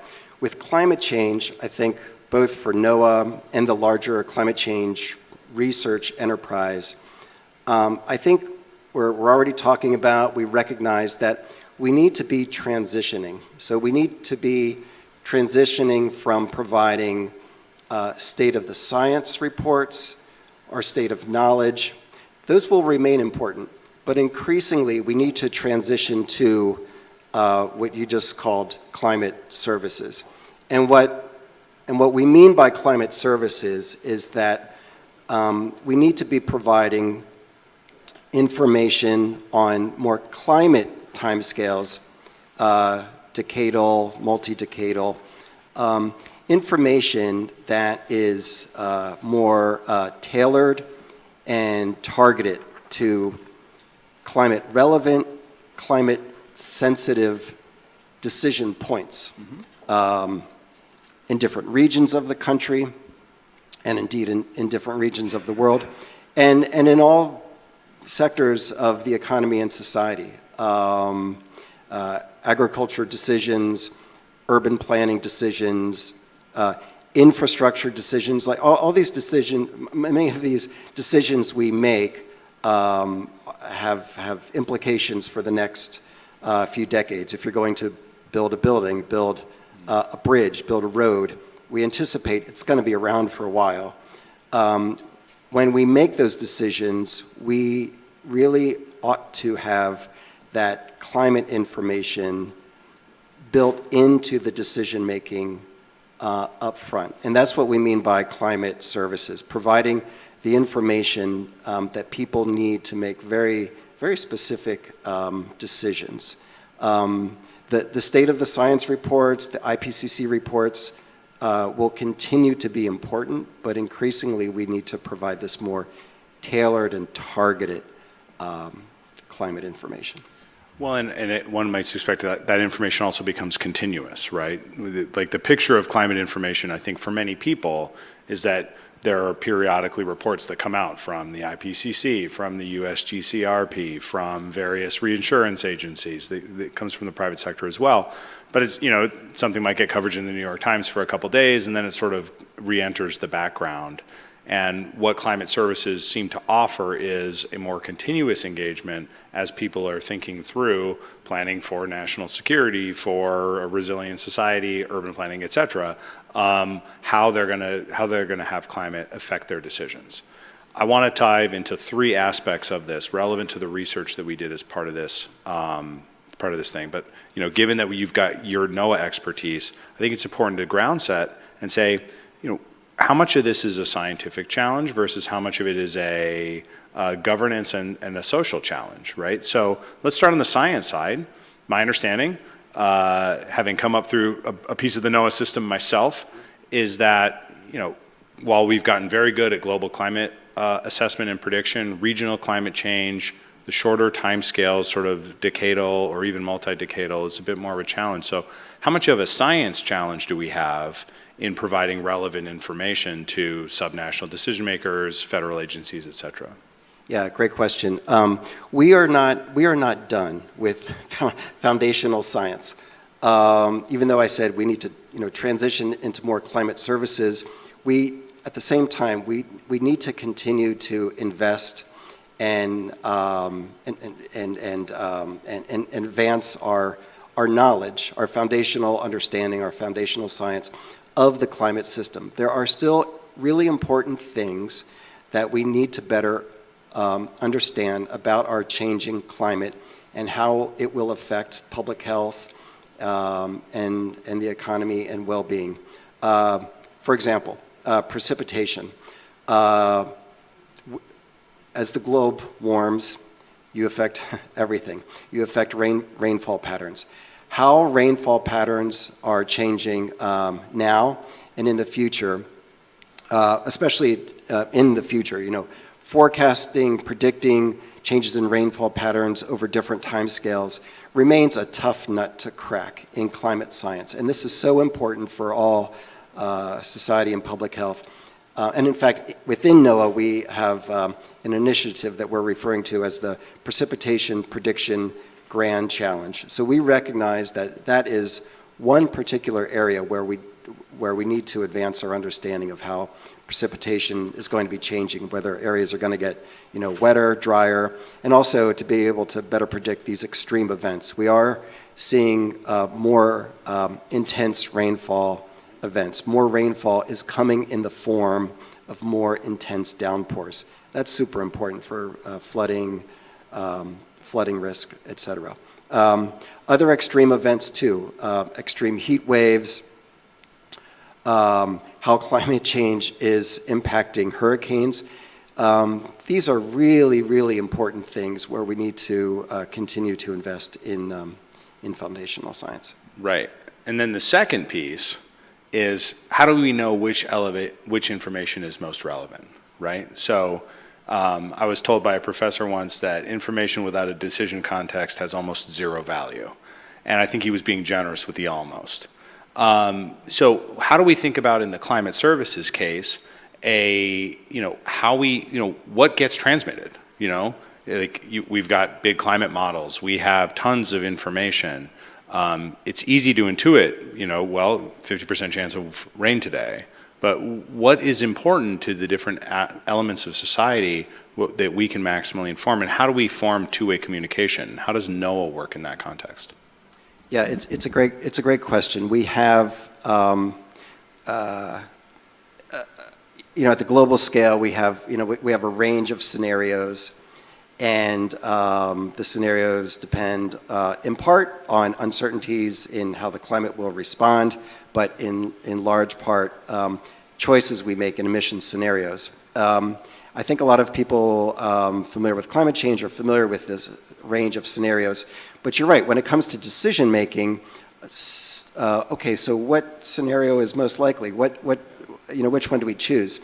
I think we need to do better than say, here's a range of scenarios, good luck with that. I mean, we need to do a better job than that. And this is where I think guidance and tool development, I think, is really, really important. We are, in NOAA and other federal partners, we are developing more tools, kind of user-friendly tools, where you don't have to be a climate expert to use. So for folks can look up their region of the country or their region of the world and look up, how is climate changing over the past several decades, and how is climate projected to change over the coming decades. I mean, the decision space is very kind of rich over the next several decades. There are, less decisions are dependent on, 100 years from now. And over the next few decades, given kind of the inertia of the climate system, the climate outcomes that we project for temperature, for precipitation effects, for sea level rise, those near-term projections over the next 1 to 2 to 3 decades, those projections are less dependent on scenario choice. It's really only to the out years after 2050 when things start to fan out. So there is a lot of really concrete information we can provide now, what we are providing now, that decision makers can use. And different decision makers have different tolerances for uncertainty. Some decision makers are very comfortable using with uncertainty. Engineers deal with uncertainty all the time. And we hear from a lot of folks that a lot of what we have now is good enough. Just tell us, point us in the right direction. Tell us where we have robust information, where we have good confidence. So we were talking in the ante-room there about some of the things that you've been most proud of in how NOAA is engaging public and private stakeholders. I think the example that you shared in the back, I think for the audience to hear about it, is the work with the American Society of Civil Engineers. Shocking to learn that this professional society, which sets standards and practices for civil engineers throughout the country, still assumes climate stationarity in its practices. How is that an example of how does that provide an example for how we should think about climate information making its way into particular decision contexts? Yeah, thank you for bringing this up. This is an initiative I am really excited about. So very, very recently, NOAA and the American Society of Civil Engineers formalized a partnership with signing of a new MOU.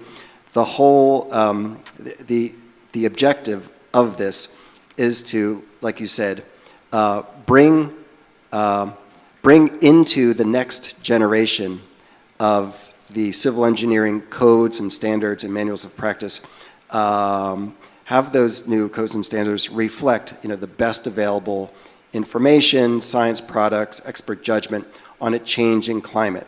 Because to date, like you said, these standards, codes and standards, have assumed that the historic climate is the rule of thumb for the future climate. We know that is not the case. The civil engineering community, my ASCE colleagues, they recognize that is not the case. So they are very, very eager to bring on board NOAA information into their process. And the thing about this partnership that is insightful is that even a sophisticated user community like the civil engineers, it is not sufficient for NOAA to just provide information on a website and expect things to happen. It takes a lot of dialogue. It takes a lot of mutual understanding for us to understand their decision context and the form in which they need information, the process by which they update their standards. It's been, we need to learn about their world, they learn about our world, and it takes a dialogue, and you don't solve these problems with a new partner by one-off workshops. It takes sustained dialogue, and I think that's an important lesson for additional public-private partnerships moving forward. It takes a lot of investment on each other's part. Yeah, it would be fascinating to watch how this evolves. I mean, I think that the case is pretty obvious that we're behind in how we're considering climate in decision context throughout our public and private sectors. And that sense of engagement must be where you get, which is the information that is most important? How do we make this decision relevant? I completely understand, as a person with a website myself, on which we put excellent information, that I feel it's under-recognized and underutilized. The product cannot necessarily create the marketplace in and of itself. I also want to talk about the subject of our research, which is how the federal government is thinking about climate risk. It seems like things have changed a lot over the last decade and a half, in terms of how climate as a physical phenomena is starting to impact planning, risk assessment for federal facilities, for operations of different agencies. But we found a lot of disparity in how agencies are thinking about it. And while I cannot ask you and wouldn't ask you who does best and who does worst, I know that a report was recently released out of the White House on thinking through how we can have a more combined framework. Do you have any thoughts on the contents there, or where you see the federal conversation going? Yeah, the interagency space right now on this topic is very, very active. For one, there is an interagency consortium referred to as USGCRP, the U.S. Global Change Research Program, was founded in 1990 by the Global Change Research Act. That consortium has, for a long time, been coordinating federal efforts mostly on the research side. A White House-led report was just released last night on essentially what we're talking about, climate services, and how the government, how agencies could do a better job, beginning to collaborate more on climate services. And actually, one of the recommendations coming out of this report was that this U.S. GCRP consortium seems to be a good place to start to coordinate interagency activities on climate services. Also, just where I sit, I see new partnerships emerging. NOAA is getting asked a lot of questions from different agencies, even just training, questions about training their workforce on climate change. Very, very recently, in response to the bill, many agencies got an infusion of additional dollars Actually, one of our sister bureaus under the Department of Commerce, NTIA, National Telecommunications and Information Administration, came to NOAA asking us if we could help them provide guidance in their notice of funding opportunity to build out broadband infrastructure across the country. They wanted their solicitation to include in there a section on climate resilience.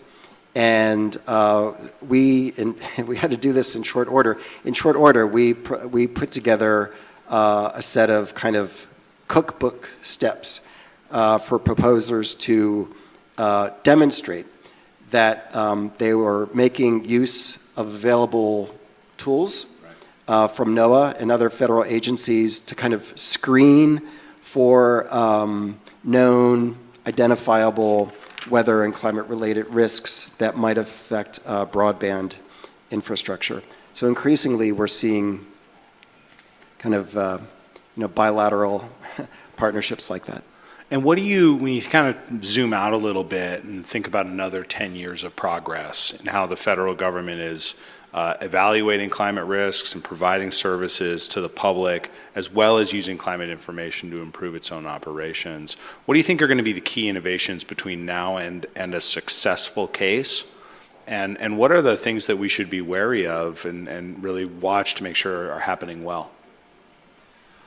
Well, it's a great question. I think, I think on a number of fronts. I do think, for one, tool development is going to be just really important. There's not going to be one tool to rule them all. I think there's always going to be a variety of tools, which is okay. Different tools for different audiences. But I do think we need to do the best we can on translating the body of science that we're already sitting on top of, how to translate that into usable tools that people can apply for all different sectors of the economy, agriculture, urban planning, et cetera. The tools need to be made more available. I think we really need to, in 10 years from now, have many more established public-private partnerships. I mean, the American Society of Civil Engineers, that's one example. I think there need to be a lot more partnerships like that, where I think the outcome needs to be that climate information just becomes more mainstreamed into decision making. A lot of that will have to come from education and training. Training the workforce, training. I keep going back to the engineering example, but even like training civil engineers to be taking into account, climate information. Well, and in this context, like the example I offered at the beginning is like sort of a useless analogy, right? That like it means a lot to me whether I get soaked, and so I check the weather in the morning. It's not clear in my day-to-day personal life if climate information is going to be as important. But I might want to think about it when I buy a house, right? Or, one of my favorite climate resilience or climate risk analysis tools is the flood mapping that you can do with Zillow, right? And you see, well, I don't know about this, I would love to live on the beach in Florida, but in 30 years, am I going to love that decision? Becomes a really relevant question, and you can get excellent information in that context. So I am also completely fascinated by how this information is going to just become embedded in daily societal practices. It's not the same as weather information, even though a lot of the physical attributes are the same. Let me ask you one final question before I excuse you. We're a national security and international strategy think tank. A lot of what CSIS does is think about what the future challenges for national security and the position of the United States in the world would be. So I'll give you the mic just to close, and if you provide any advice to us and our community and our stakeholders for how we should be thinking about climate risk over the next few decades, to close out our conversation, I'd really appreciate it, and thank you for being here today, Ben. Yeah, it's a great closing question. So climate change has been identified, not by NOAA, but others as a threat multiplier. I think that's a good way of putting it. And it's not just like for other sectors. We see climate changing. We see the climate changing now. Sea level rise. Extreme events. These affect facilities. Naval base in Norfolk, where my brother was for a while. I was an enlisted guy in the Navy. I know the Norfolk, the Hampton Roads area is very, very concerned about coastal inundation and its effect for kind of readiness at that naval base. And across other regions of the world and other hotspots, there are often conflicts over natural resources, how climate change is going to affect water availability, food security, migration rates. I think these are all important things for us to pay attention to. I also, a chunk of my time is spent on Arctic issues. The Arctic is the most rapidly changing places on Earth. It's warming 3 to 4 times the rate as a global average. By the 2040s, which is really not that far off, by the 2040s, we may already see an Arctic in late summer that is free of sea ice extent, and that's already having implications for commercial traffic.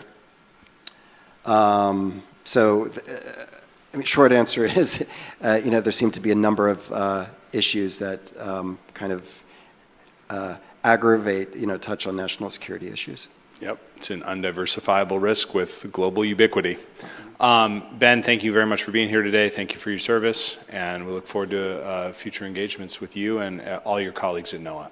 Great, thank you. I call now to the stage my colleague Emily Harding for discussion of supply chain risks, and if you would thank Ben as we exit the stage, please.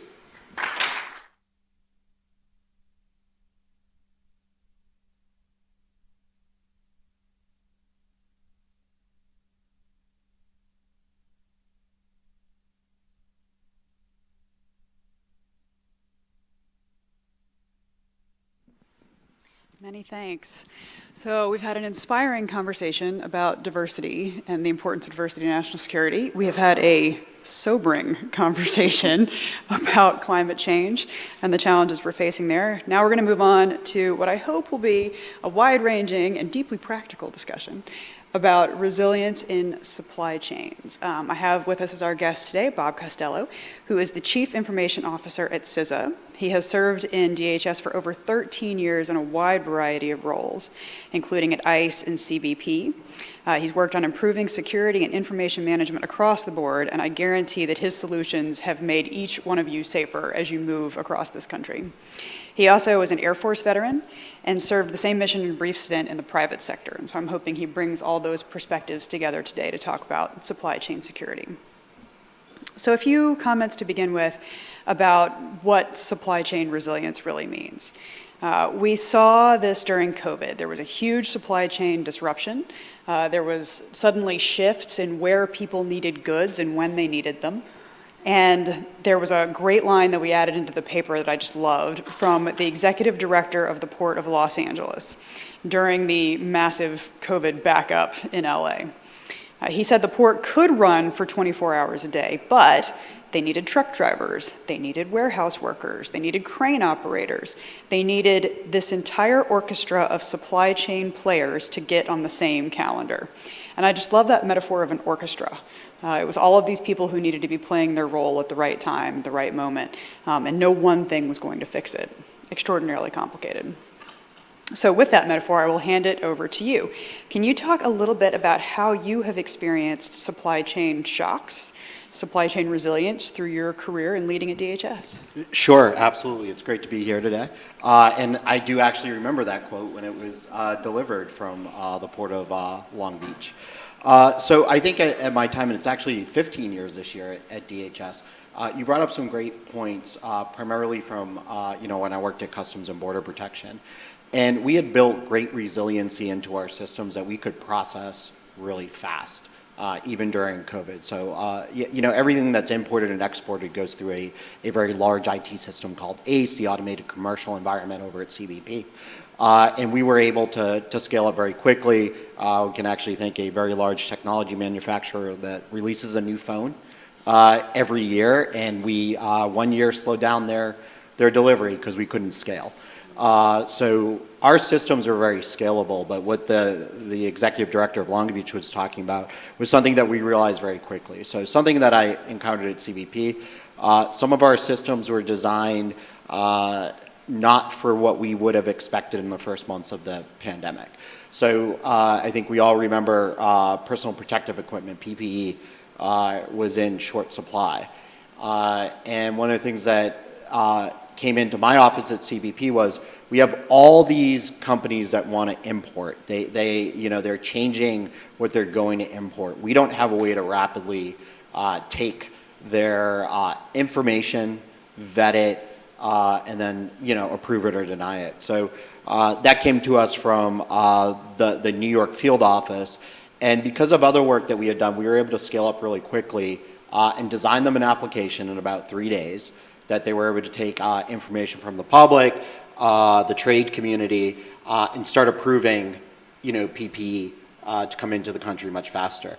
I think in some of my other roles that has led to a different way of thinking now for me on as I'm writing, hopefully I don't have to write contracts anymore, but our scalability on our contracts for people and resources. We had a huge issue. I'd been with DHS for a while and at CBP, supporting Border Patrol and field operations, which is the customs and trade side. We suddenly had a need to allow people to work from home that never could before. And pretty soon we were experiencing the same things as everyone else. Couldn't get hardware, couldn't get equipment for people to do that. So we got pretty innovative in some ways, but it really helped me realize that I hadn't thought of supply chain as being as fragile before that, and I think we started seeing some things that we didn't know there was a single supplier, and I think that that's really important. That as we start looking at things and preparing for the next issue, where are there weak links in that supply chain? Yeah, it's really interesting that at the same time you were facilitating the supply chain and being a consumer of the supply chain. Yeah, absolutely. It's got to be one of those I can only thank myself for this sort of moments. Your point about coming down to a single supplier, I think, is a really important one and something that we identified in the paper. We talked a lot about, because our supply chain is so multi-layered, you'll have a provider who then has a subcontractor who has a subcontractor. And maybe there are 2 or 3 providers, but when you come down to the subcontractor, it's the same person, and they don't know. So if you're the Department of Defense, for example, and you're depending on scalability in a particular product, you may think you have redundant supply chains, but it turns out that you don't. It turns out this all narrows down to one small place in the supply chain. Have you worked with that at all in your career? We definitely saw it in COVID, and I think to your point, not just in the paper, but also a lot of American companies are small businesses. And a lot of the large, I primarily deal in IT. It's kind of my background. A lot of the large OEMs rely on them as well too for parts or materials, chemicals and supplies as they're manufacturing. So we have seen that. On my end, it's more been a company telling us, well, we're awaiting a part or a supply, and then when we start digging into it, it comes down to that. There's a single source. There's a single manufacturer. One area that my background too, I dealt with non-intrusive inspection systems and their maintenance at CBP. So the radiation portal monitors rely on a gas that single manufacturer, low manufacturing rate. So I was the IT recovery lead for Hurricane Sandy in New York. I live in New York City and DC. It's Been a lot of commuting back and forth. I love the train.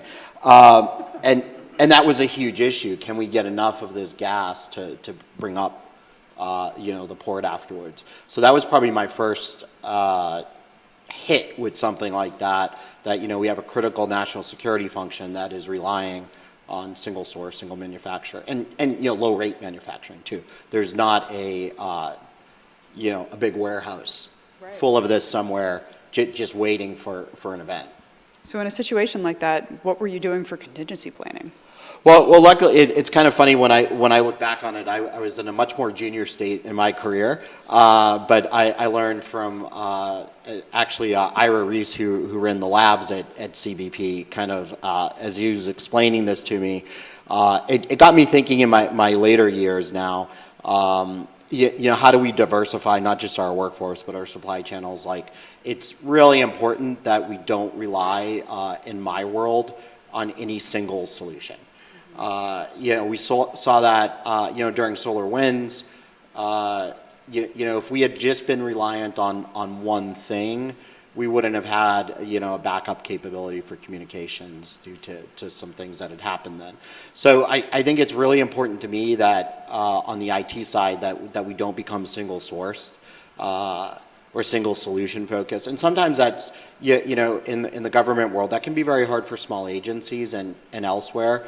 They may not have a choice because often many CIOs face the same thing I do. You're funded for operations and maintenance, not research and development, or no one wants to fund resiliency to the level that we probably need it. Oh, it's true. I mean, when I was on the Hill, we would have these conversations all the time. There is repetition and then there's resilience. Yeah. And you don't want to waste money on repetition, but you definitely want to invest money in resilience and redundant capabilities. I want to go back to 3 days to build a new application inside the federal government. That is a blistering speed for anything that the federal government does. Can you say more about how you did that? I think part of it is, I still think what the first conversation I listened to on diversity and stuff like that, you really need different types of people, and I am absolutely a driver and just a get it done type of person. So I always usually need to surround myself with people that can pull you back a little bit. But I think one of the things about working at DHS, and I do think it's one of the most amazing places you can work, is you have people committed to a mission of securing the country. And so we just pulled together, and we had actually done some initial work moving to software as a service solutions that gave us this great ability. So we're not creating forms that are very manual, or we're not like hand coding. It's a lot of point and click. A lot of agile development is really powerful. So the users that needed this were literally virtually, because I think we had already gone home at that point in March, sitting all day with the development teams. How does this look? Where do you need this interface to look? What do you need it to do? And that was super powerful. So it was like, this ability to iterate, release, and that was probably the most amazing thing, like to just kind of watch this happen, like let good people do good things, and then give them the support that they need. People were so excited about this, I had to tell them we can't do another 12-hour day. Like I need you to rest for 12 hours. But that's really what it was, harnessing the power of the cloud and software as a service solutions, listening, like, our partners wanted to help us, and that was really critical to it. Let good people do good things. That's should be the bumper sticker for so many of our programs. So let's dig a little bit deeper into this diversity piece. You already mentioned having a diverse group of people, diverse teams. In the paper, we tried to look at diversity from two angles. First of all, diversity in vendors and suppliers. You want people who are supplying you from across the country to respond to some of the climate change risks or the severe weather risks or any other kind of disruption. You want people who are supplying you from all different walks of life, so maybe they're anticipating needs differently, they're providing the service differently.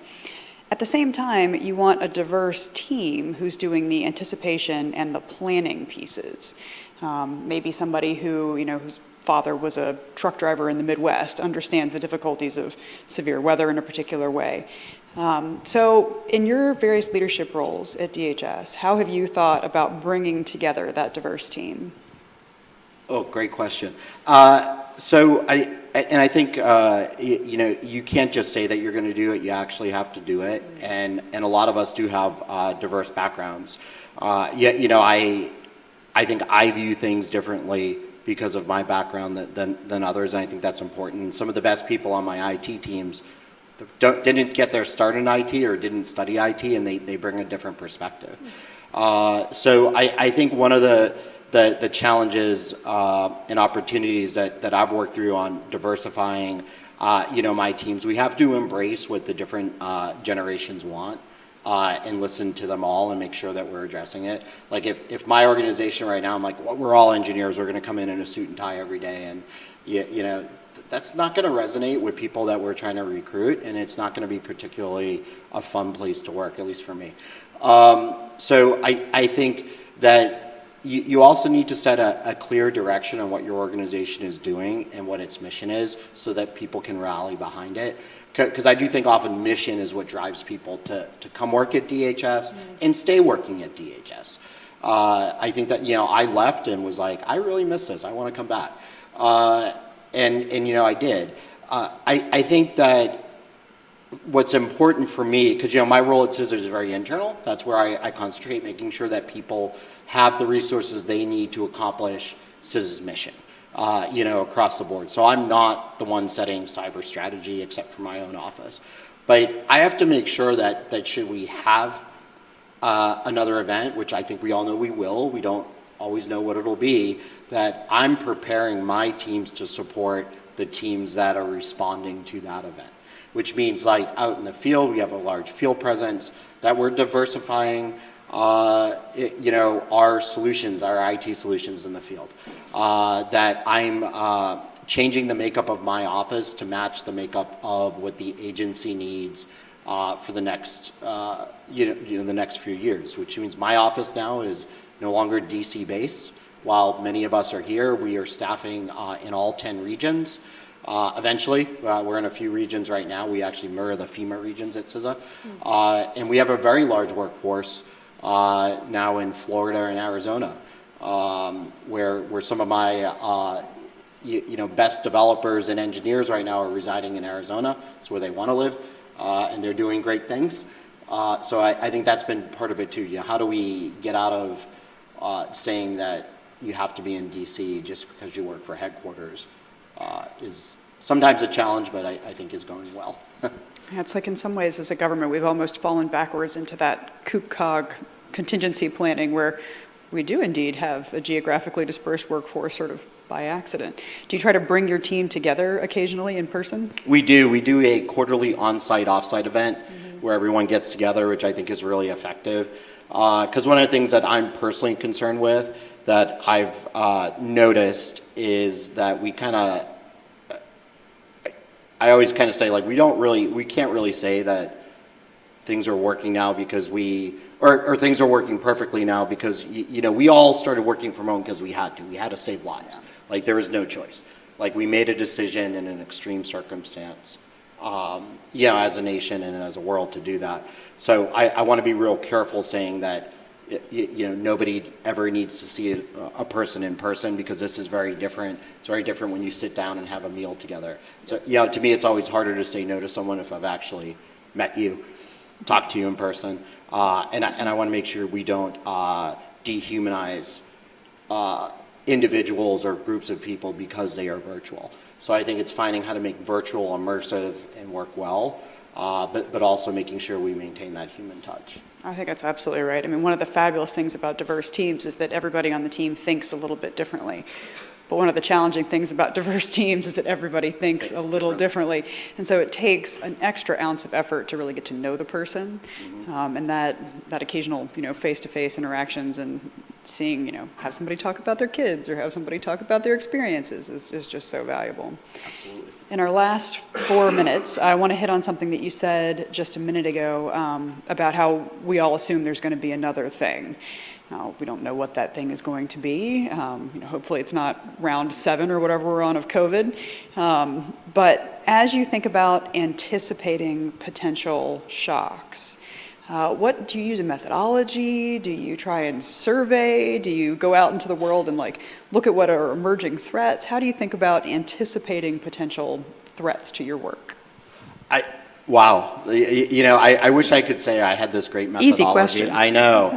I will say I've had, great training and unfortunately have had to deal with a number of crises. Primarily at DHS. I was in the Air Force during 9/11 in a much different role, and I think that all taught us different things during that time. I think one of the first things that I have learned now as I, have matured into my career, CIO can also stay on for a career is over, hopefully not. When you have a crisis, you have to take care of people, and often we don't. We start relying on the people that we know that we can, and we burn them out, and that's not right either at all. So that's something that I'm really committed to, is that when we have these things, we staff it appropriately, our response plans. I like knowing that we do have in my office a response plan on how we're going to scale up, how we're going to address things, how we're going to handle, issuing something as simple as more accounts. Should people need them in equipment. I think too, based on my experience at DHS, I spent a lot of time at ICE 4 years and 9 years at CBP. Obviously a very, very different mission than I have now. In those cases when we had a crisis, it was important that I was on scene. I was down at the border. When we had the unaccompanied children crisis, you're seeing what the Border Patrol agents are experiencing, so you can design better IT systems. And you empathize with them. You don't understand what they're going through fully because you're not doing their job. But my job is to make IT better for people so that they can do their job. And if we can shave a minute off of processing time for a Border Patrol agent, that's a big deal, actually. Yeah. So that's what I'm really committed to, is making sure that you're listening to people during a crisis and that you're also observing. If your leadership can't conduct a great virtual meeting in a non-crisis situation, it's going to be really bad during a crisis. Yeah. So I think it's making sure that you have a good steady state, that you understand things. And unfortunately, the next crisis will happen. We don't know what it'll be. We can prepare based on things that we've seen before. But in December of 2019, none of us thought by March we would be taking functions that had never been, something we could do remotely and doing them remotely. We didn't anticipate that. I hope now, though, that we've done the preparedness work and the resiliency work, that should it happen again, we're more prepared. I think that's absolutely right. The idea that you can't anticipate everything, you can't predict everything, but going through the exercise of thinking through what could possibly go wrong can prepare you for maybe not the exact thing that you anticipated, but something like it. And just having that plan on the shelf, I think, is very reassuring when the crisis does happen. We always joke in the national security space about a plan never survives first contact with the enemy. In this case, the enemy is the crisis itself. But it does help you know that you've got a starting point. You have a plan. Absolutely. Well, thank you so much you. for joining us. I'm going to say thank you to you and hand it over to perhaps your distant cousin, a different Costello, and my colleague, Suzanne Spalding. But first, join me in thanking our guest, Bob Thank Costello. you.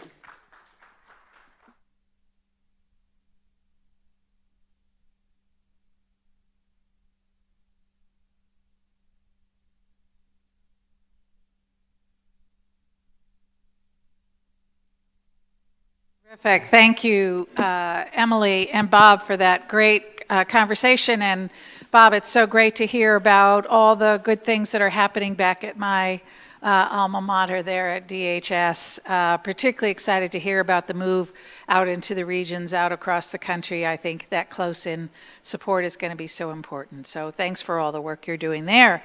And yes, we have another Costello that follows. It's my pleasure to introduce John Costello. He is a principal at West Exec Advisors, but I know John from our work together on the Cyberspace Solarium Commission, where he was the executive director and really led the commission's work on cybersecurity, resilience, supply chain security, as well as the commission's legislative efforts. And John then went, he was, I think, when Chris Inglis became the National Cyber Director, I may be wrong, but I think the first person he hired was John Costello. Chris, of course, had been one of the commissioners on the Cyberspace Solarium Commission and knew very well John's great work there. So he went on to be the executive, or the chief of staff for the Office of the Cyber Director. Prior to that, he was the Deputy Assistant Secretary of Intelligence and Security at the Department of Commerce, where he established the department's intelligence analysis capability and led the department's ICT, or Information Communications Technology, and Service supply chain analytical and regulatory efforts. Prior to that role, he was Director of Strategy, Policy, and Plans and Senior Advisor to the Director of CISA. So a lot of DHS Home Week here today. He was also an enlisted U.S. Navy sailor and served tours of duty at the NSA as an intelligence analyst and operations officer. John, so pleased that you could be with us today to have this conversation about cyber resilience. So when you were at the Cyberspace Solarium Commission and a key author of the resilience pillar of our report, and then over to the National Cybersecurity Director, and that, though you weren't there when it came out, you were there for the development and putting together the National Cyber Strategy with its pillars, which I thought was great, and the emphasis on resilience in that strategy as well. So one of the things we've talked about throughout the morning, and Caitlin touched on this as well, is defining resilience, right? It's become such a buzzword that it now, means everything to everyone. Tell me how, as you walked through those processes at each of those places, and going back to your time at DHS, how you thought about the concept of resilience as opposed to the concept, for example, of security. Certainly. First of all, thanks for the invite. It's great to be back. It's great to work with you again. And thanks for the opportunity to view the report. It's exciting, and I think it continues a very long tradition of highlighting resilience. Certainly, has been a theme in your career of highlighting resilience. What it means to me, and what we focused on in Solarium and we focused on ONCD, security. And I want to make a distinction between security here. Security is, from a cyber perspective, it's reducing the vulnerability of the network. It's reducing the systems, the assets that are there, ensuring that you can defend against an attack, that you've got the measures in place that are going to reduce its vulnerability and can counteract a threat. Resilience zooms out. It looks at what does failure look like? What is the consequences of that? It's presuming that things are going to fail, and what are the outcomes and impacts when disruption, when failure occurs. And it asks you the question of, how would you mitigate that? How would you stop that? What are the costs associated with that?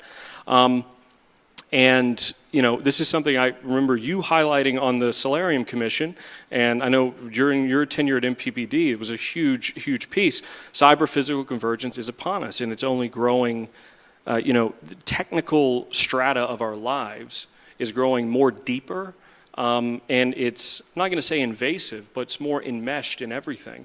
You see this in the transportation sector. You see this just by the nature of us having mobile devices with us everywhere, multiple on us at any given point in time. The more enmeshed they become, and the more connected they are, the more chances there are going to be physical consequences of their failure. So that cyber-physical convergence is certainly, I think, highlighted and certainly amplified the need to view cyber in a resilience way, and to look at it with a presumption of failure in mind. So.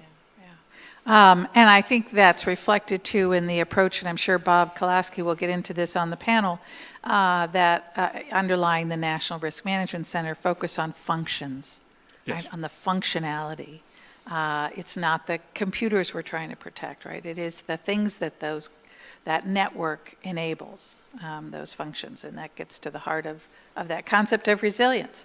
So given that, in our report, we tried to look at both the federal government's own resilience and then things that the federal government can do to empower broader resilience across the country. So let's start with federal resilience. What's your sense of sort of the state of federal resilience, of its own, looking after its own house right now? I think from a cyber resilience standpoint, I think looking at things like, putting in place things like zero trust architecture, while very much sort of security focused, it begs a lot of questions on, it asks the right question on assuming that you're already compromised. I think the lessons that we've learned from SolarWinds, the lessons that, the lessons the federal government has learned. I know that feeling. It's hard to get it out of your system. The lessons that SolarWinds, I think, was particularly useful. Wasn't great, but it was useful in understanding what does a large-scale compromise look like, and how do we need to architect and shift our security posture, shift our view. But it also revealed, I think. And this happened, I think we discovered it when I was at Department of Commerce, and I remember the day. Luckily, we had a plan in place. We had a fantastic CIO and a great CISO. But, I mean, you touch on this in the report, which is the process side of things, the training side of things, the planning side of things. I think there's been a sort of realization in the federal government, certainly in the last few years, and a lot of progress has been made in contingency planning, in knowing exactly what to do and how to respond to it. That's a key measure of resilience, as you note in the report. And I think SolarWinds, revealed that there was a little bit of progress that needed to be made. Certain agencies who don't speak cyber as a first language, I think were a little, they were maybe not caught flat-footed, but I think it's, they didn't have they had to wipe the dust off of the cyber response plan that they had, and rapid response and recovery, or shutting down systems and figuring out, well, what does a backup look like, was not, I think, a question they had to ask themselves in a long time. So I think the federal government's made a lot of progress. I think that highlighted that, and I think under leadership of Chris Inglis, Ann Newberger, and now Kimball Walden, I think they're moving to a better place and sort of setting in those the department-based plans, if that makes sense. Yeah, and I gather that we're going to undertake a reassessment, a revision of the National Cyber Incident Response Plan nationally, which I do think this is a very dynamic environment. As you say, you cannot have plans that are just sitting there gathering dust. This has to be a very dynamic process. And one of the things that we recommend to do that and to help you do the gap analysis is exercises. And I've kind of lost track where we are on national level exercises. GridX is clearly one in the energy sector that happens on a regular basis and is very robust, I think, and attracts CEO level interest and senior level government interest. But we used to do national level exercises across the federal government with the most senior levels of government. What kind of participation and involvement have you seen across the federal government in this effort to use exercises as a way to learn lessons, reinforce the plans, et cetera? Yeah, so what I've seen is a split into sort of two things. I think we've seen a continuation of senior leadership exercises that I think Pound Resilience and FEMA and DHS have like a absolute, they've been doing this for years. And it touches on cyber a lot, but it's increasingly that's become sort of enduring theme.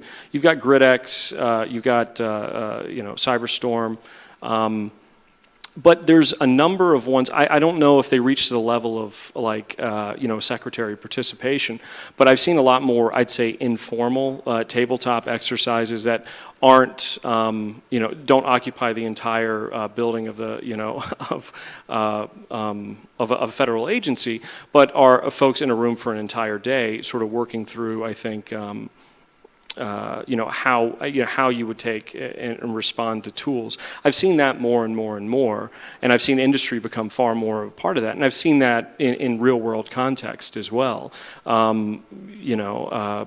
Discussions or a live fire exercise, so to speak, teasing out how the U.S. government is going to work with certain portions of the private sector that is very germane to ongoing geopolitical tensions, we'll say. And I think that's been a little bit of a novelty in certainly the level of participation of the private sector. And we recommend this in the commission report.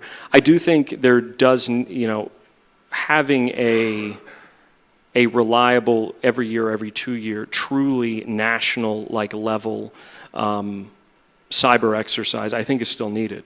And I think I still think we need to pursue that, and the White House needs to lead it, and it needs to become a routine, not as an enduring theme in something else, but as something that we need to take on in its own right. So.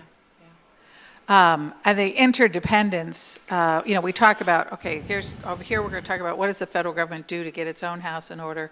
Now, what does the federal government do to help the broader economy, help private sector and .edu, et cetera.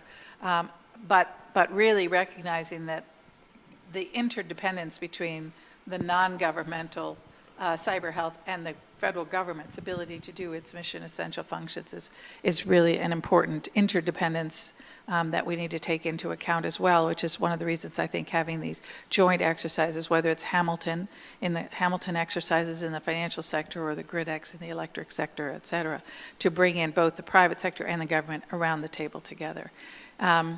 But what is your sense of how the government is doing in terms of the Solarium report, for example, talked about continuity of the economy. So when we talk about the government enabling stronger resilience in non-governmental entities or also in state and local, territorial and tribal entities, we think of it, I think we have to think of it both in terms of individual businesses, right? How can we give them templates for continuity planning? How can we help them think about resilience planning for themselves and recognize the broad scope of the team they need to bring in to talk about that well beyond their IT and CIO teams? But there's also the systemic piece that we need to think about. So tell me a little bit about how you thought about that. I know it's reflected in the Solarium Commission report and the cyber strategy. So a lot of this sort of speaks to national critical functions work, I think, is a good model to sort of understand this. I think a lot of businesses, large, very, very large businesses that are systemic in nature, obviously have a lot of difficulty in understanding what are the cascading impacts, and there's a huge question mark on that. And that's why you have comms, finance, and electric, which are, have similar, there's going to be rolling consequences in a very short time frame because if we're disrupted for any given point in time. But I think zooming down to a business itself, I think they understand what their dependencies are and what risk they may inherit. But I think they have a hard time understanding what are the risks that they necessarily pass on. I think some of the national critical function work helps businesses sort of conceive of that and understand that a little bit better. Now getting a live picture of that sort of begs, proprietary information on supply chain issues and contracts, which I think is sort of difficult to broach. I think the federal government has, you deal with this all the time, and you mentioned it, which is the first question that's asked is does a failure or a threat or a hazard, is it a national level concern? But that has to be balanced off of the each and every piece, the aggregate risk of a number of smaller enterprises that may be affected, not in a not a threshold like, JP Morgan Chase, like going down. But if you have one bank in Peoria that goes down, is that a problem? Not necessarily, you can cover that. But if you have 2,000 banks across Indiana going down, that's a huge problem. Or maybe a bank in California and a regional bank elsewhere in the country, and then maybe a third starts to look shaky. Apropos of nothing, yeah. Hypothetically. I think that's part of the problem is sort of trying to compare and prioritize these risks is difficult. It's not apples and oranges. It's apples, oranges, ocelots, and staplers. They're very, very different things. And how do you compare them? How do you prioritize things that are using vastly different metrics? I think that's a problem I think the federal government's grappling with. I think some things like public education, public awareness, what CSIS is doing, going out and doing more education with businesses on a resilience front, on a cyber resilience front, cybersecurity front, I think is good. I think approach we took at the Solarium, and we took, the ONCD took with the strategy, which is going upstream so that the security umbrella of larger providers is afforded to, the security burden is just not passed on to them to say, make sure you patch every Tuesday, which is, they should, but should we rely on that? So I think the federal government's really grappling with that and going more systemic, going upstream, and then meeting that with, I think, a more human-based approach of education, awareness, and broadening people's perspectives, I think, is the way the government's going now. And I think it's working. Yeah, it's interesting because we clearly are seeing an emphasis on that going upstream with respect to security, finding the places that can where if we made improvements there, we would have covered. It's like systemic risk in reverse, right? We will have enhanced the security of many if we can capture it here at whether it's at the ISP or it's at the cybersecurity provider or it's the software developer, right? Who can develop more, be given incentives, if you will, to develop more secure code. And so the interesting thing is, can we bring that same kind of thinking to resilience? Is there an upstream way to enhance the ability to withstand disruptions, from a cyber perspective? And I'm not asking you to answer that question. I don't think any of us have given that enough thought, but I think it is something that we need to look at because it's the same sort of thinking. Right? Are we really going to ask each little small and medium-sized business to make sure that they can continue to operate in the event of this massive systemic cyber incident, or are we going to try to find upstream ways to provide some comprehensive? And I think that's part of the continuity of the economy thinking. And so maybe you could just speak a little bit more to the continuity of the economy concept in the Cyberspace Solarium Commission, which was really something that one of our commissioners, Samantha Ravitch, was passionate about, and I think is such an important concept. Yeah, so continuity of the economy would be planning to continue the economy. No, it's basically how do we ensure the rapid recovery and the surety of flow of goods and services that are most critical to the economic vitality of the United States. It's for a variety of reasons. Number one, it is feasible, if not likely, that if there is massive disruption to our economy, there's likely massive disruption to other areas. You're probably dealing with either a natural disaster or something as widespread, but not low level, but sort of systemic like COVID or a cyber attack. And so ensuring flow of vital goods, food, et cetera, is going to be necessary, but also making sure that if it is adversary prompted, it doesn't put the United States on a back foot in responding and constrains the United States in ways that would reduce its sort of deterrence credibility against an adversary.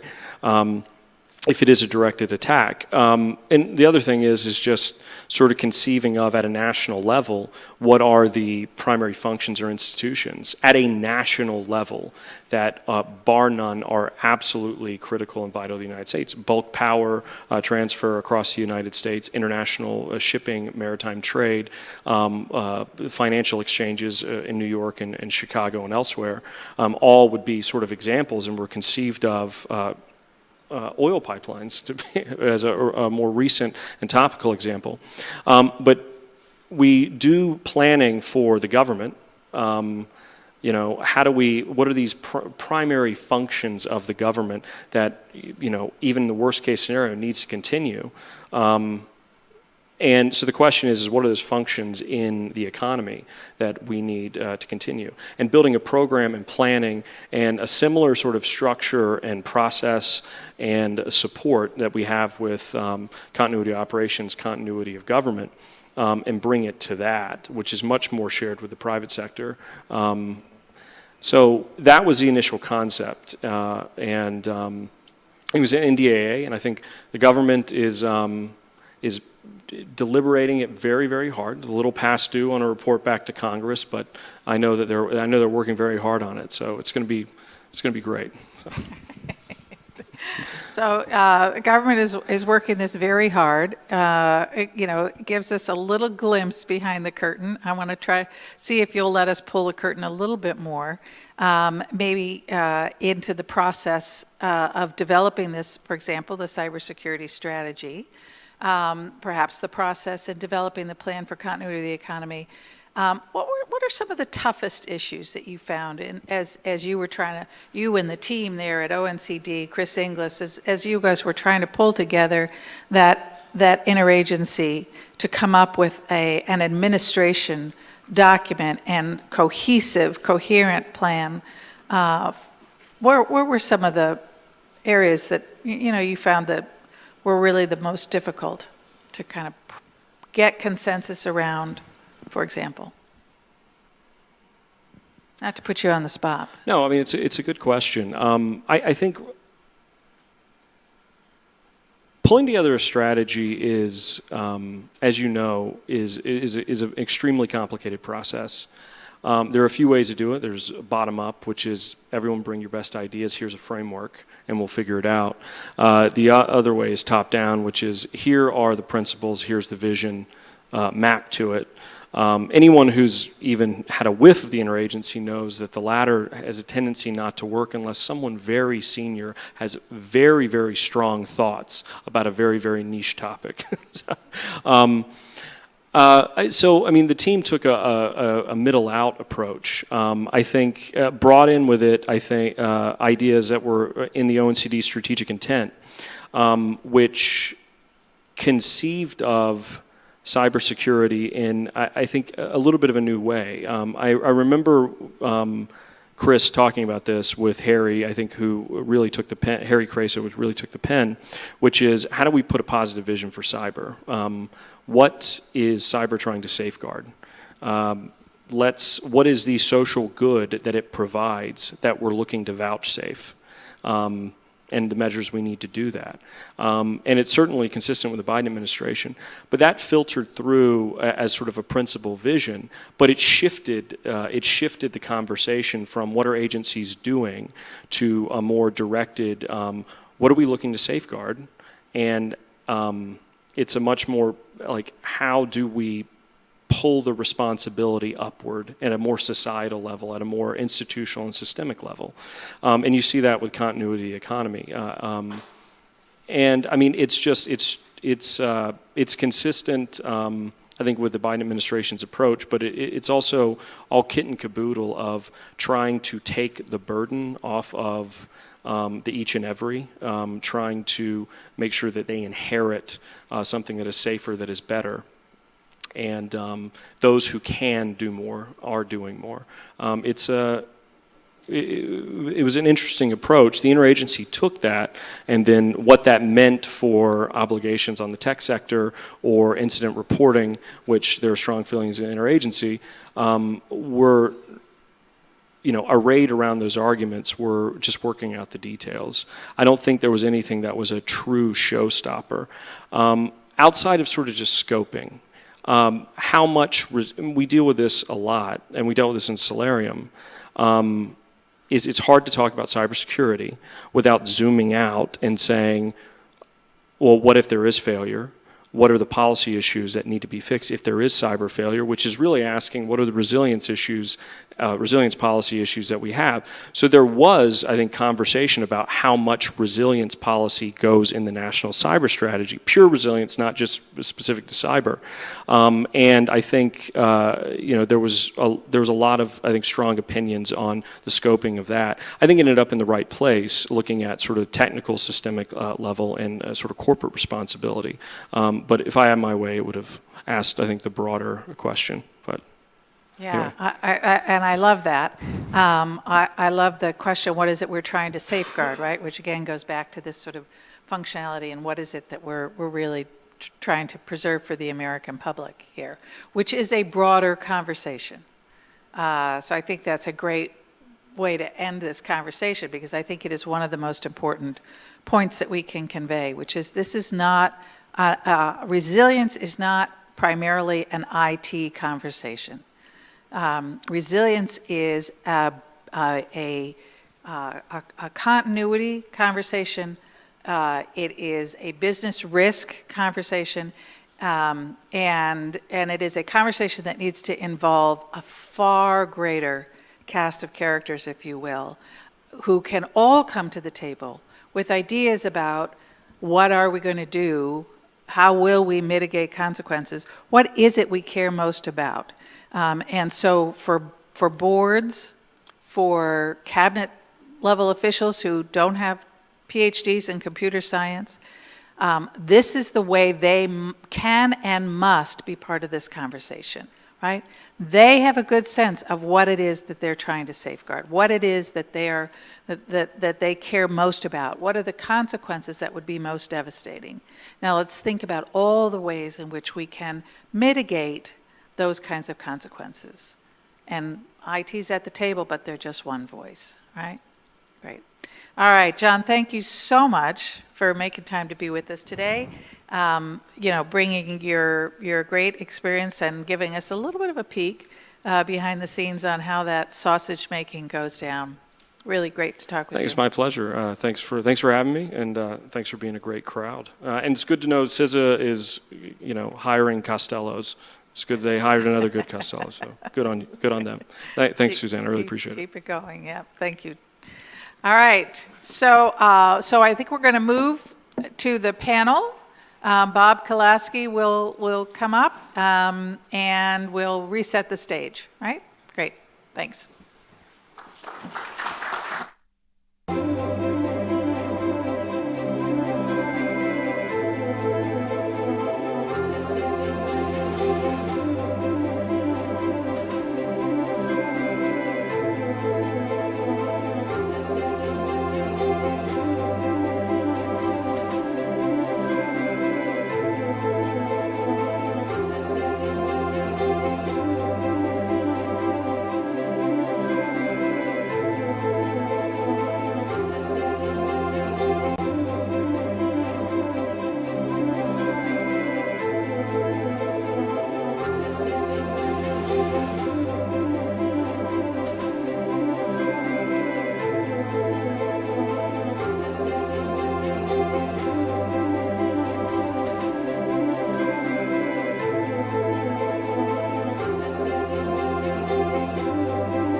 closing panel.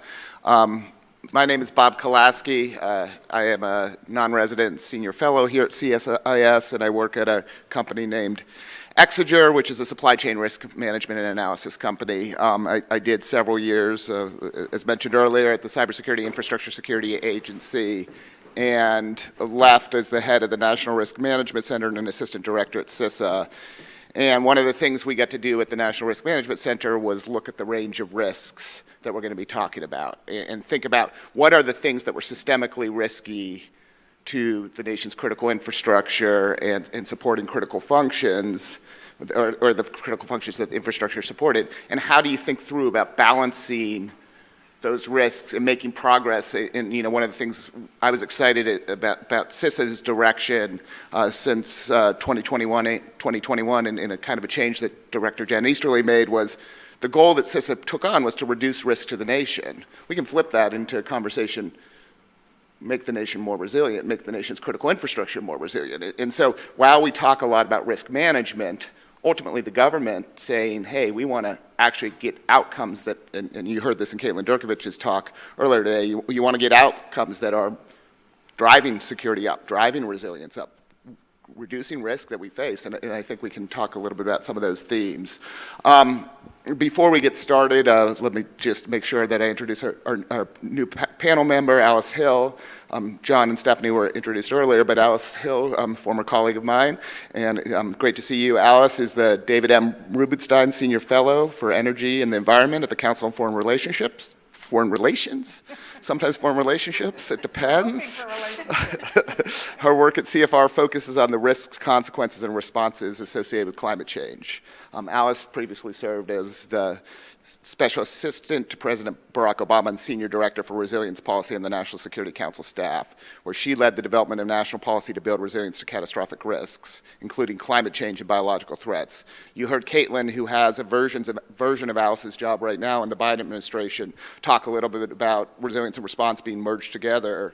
Alice, when you were there, it was resilience and response were not merged together within the National Security Council. Maybe you'll talk about some of the impacts of that. But I know Alice from that time because she was really the driver of bringing climate change into the National Security Council discussion. And you've obviously continued that work post and worked co-authored a book, Building a Resilient Tomorrow, which was published in 2019 in the Fight for Climate After COVID-19. So thanks for joining us, and Stephanie, thanks, and John. Thanks for sticking with us. So, the way we designed this is we've gone through the verticals, but now we're going to have a horizontal resilience conversation. So we are going to turn it on its side. And let me start by making it personal to each of you. John, you're a cyber professional. Stephanie, you're a workforce and diversity and inclusion professional. Alice, you're a climate professional. For this panel, you're resilience professionals. What does that mean, and how often would the three of you in your roles, people like the three of you who have roles like this at different times, would you be in the room together? Should you be in the room together more than you are right now? What does it mean to be thought of as a resilience professional as opposed to what your sort of functional expertise is? So let me start with that, maybe start with you, Alice. Sure, thank you, and what a pleasure to be able to join you here today. That's a tough question. And one of the biggest challenges with resilience is it's a very mushy word. I think that's why it's so popular. It was coined by Francis Bacon back in the 1600s, and then if you do a Google search on how often the word resilience is used, it just skyrockets in the last few decades. So it's a very comfortable word because it's kind of vague as to what it means. And that means that it's vague as to what's required. But really, when you step back, in my opinion, all these risks that we've talked about are interdisciplinary. They cross silos. And if there's a failure in one, in cyber, it causes a failure in other areas. And we do a poor job of that.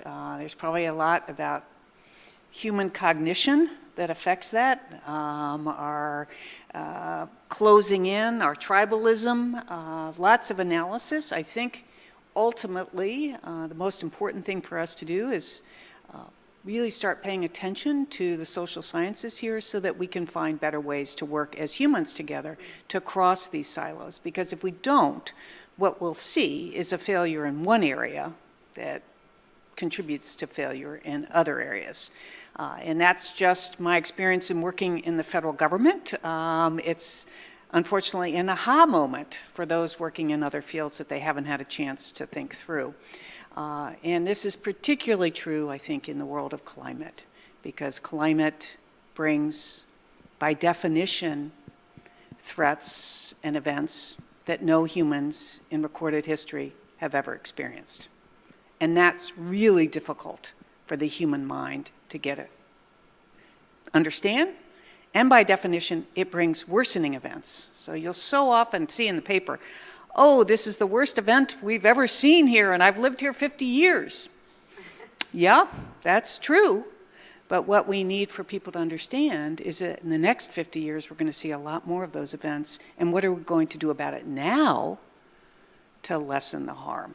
So to your point, resilience is a very attractive word. I think it allows us the opportunity to work together. But until we are in the same room discussing things and developing metrics and really frameworks that intersect, we are at great risk of not preparing communities or the nation for what's ahead. Yeah, so when I think of resilience, I really like to think the structures that require us to be resilient in the first place, right? So instead of going straight into solution for the symptoms, let's look at solutions for the actual disease or the problem, right? One of the things in the 9/11 Commission report that we saw was that 9/11 occurred in part due to a massive failure, a lack of imagination, right? In addition to the siloing. And so, now we have, my office was created at that point, ODNI. And so instead of just looking into, why we needed to be resilient, I think the bigger issue was the silos in the first place, right? The silos. And that is the thing, when I think of myself as a resiliency, professional, that's what I think about. Let's focus on why folks have to, why people, systems, institutions, programs, why they have to be resilient in the first place instead of jumping straight, to a solution. Because like I said earlier, I think it's really important to address those things head on. Yeah, I think it's really important to address those things head on because if we're not tackling that, then I think we're going to be in a perpetual cycle where we're constantly having to do the same thing over and over again. Sorry, that was both really good and profound and really profound. I do think even in the last 5 years, sort of occupying my principal time in government. It's been a welcome change, I think, to see an interdisciplinary effort, especially in this administration, where we're talking about where there are there may be some shared responsibility. There may be some sort of wiggling elbows between a climate office and resilience office. That is good. That is virtue. But I mean, there is a risk, and I've seen this of us all using using the same word. It means different things. The virtue of the simple, dumb question of asking sort of basic premise has been a sort of virtue and a tool that I've used. I think the idea of failure, I think, is seen as a pejorative, but I think it is central to the concept of resilience. Failure is the thing that resilience indexes around, something that we're not prepared for, something that we maybe can't even conceive of, something that has taught us something at great cost. I think Americans have a unique relationship with failure, and it tends to be motivating. I think one of the biggest problems that I've seen is trying to muster up that same sense of motivation without a catastrophic failure, without having 4 or 5 devastating hurricanes in a year, without having a massive terrorist attack. And I think there's been a more open conversation in sort of conceiving of what could be from a failure perspective that's been exciting. So. Thanks for all of you. John, maybe I want to push a little more on a couple themes from your earlier conversation that I think are related to this. The report itself is a federal organization to promote resilience. Let's get practical from sort of a structural perspective. Is the federal government, is the executive branch organized to to break down silos to work on resilience effectively across the range of issues that we've talked about? Are there need for new structures within the Executive Office of the President, new task forces, new ways that the government does this? Or is it done through personal relationships and strategy and things like that? So one question related to that, and maybe, and I don't know if any of you know the answer, to what extent is personnel policy brought into the national security conversation as part of resilience so that actually conversations about the workforce are going on at the same time that we're talking about climate resilience or cyber resilience or supply chain resilience? So maybe pull a little bit on that, John, and start with you. Sure, I'll be quick. I will say this is right now, I think a large portion of our security and resilience architecture in the United States relies on trust relationships rather than institutional ones. Trust is good, but it doesn't scale. Institutions may not be as intimate, but they are very scalable and they're more reliable than I think some of the personality networks that I think drive a lot of security issues. As far as structure, I think it's it's overly complicated. I think too many portions of how we sort of conceive of and execute resilience policy requires that we are overwhelmingly successful across a number of ones. I think there is optimization, there's streamlining, and I think there's simplification that needs to occur. I don't think we're optimized now to do that, and I would kick it over to my co-panelists.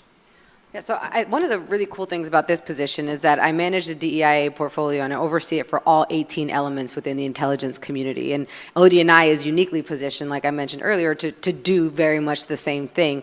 From that perspective, I think that the IC at least is doing a pretty good job because there are a number of meetings with the executive directors and the deputy executive directors that happen on a regular basis. There are constant open lines of communication by design between all of those groups. And so I do think that we're doing a much better job in the past in that, but it's still a both and, right? We still need those infrastructures, but at the same time, those personal relationships are very important because you can go to the meeting, but after the meeting, when it's time to get the work done, if you don't have those personal relationships, it's gonna make it that much harder for things to stick.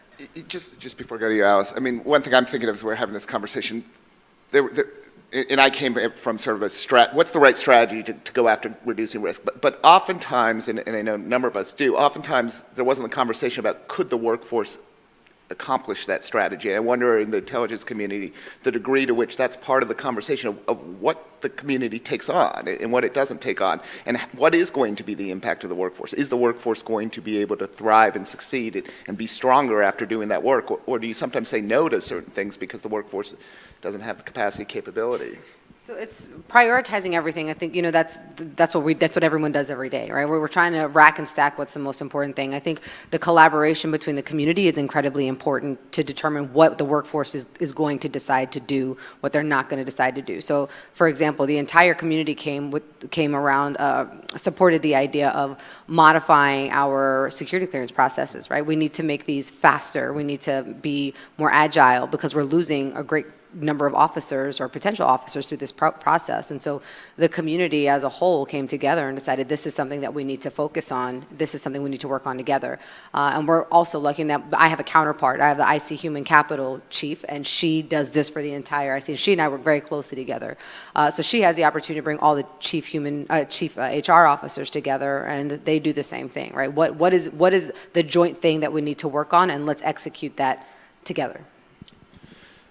Alice, just pulling on the structure question, maybe I'll add an element that I think is particularly related to your work, and it came up in the climate panel earlier, which is that resilience does depend, despite being a soft word at times, it's also a hard word. Like for engineering, there's a technical accomplishment of resilience. So it does, to some degree, depend on science and bringing science to bear. And so the structural question of how you do achieve resilience includes having the science community and the policy community and the operational community all being able to work together within the government. Do you think the government is optimized to do that at this point?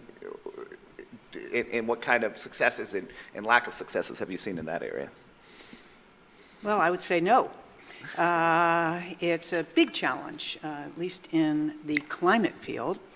And I think a great example of that is the discussion that Ben led of climate services. The White House put out a report yesterday about the need for improved climate services. If you look at who needs resilience, well, each of us do. We need resilience, but our communities need resilience. The private sector needs resilience. Governments, state, local, tribal, territorial governments need resilience.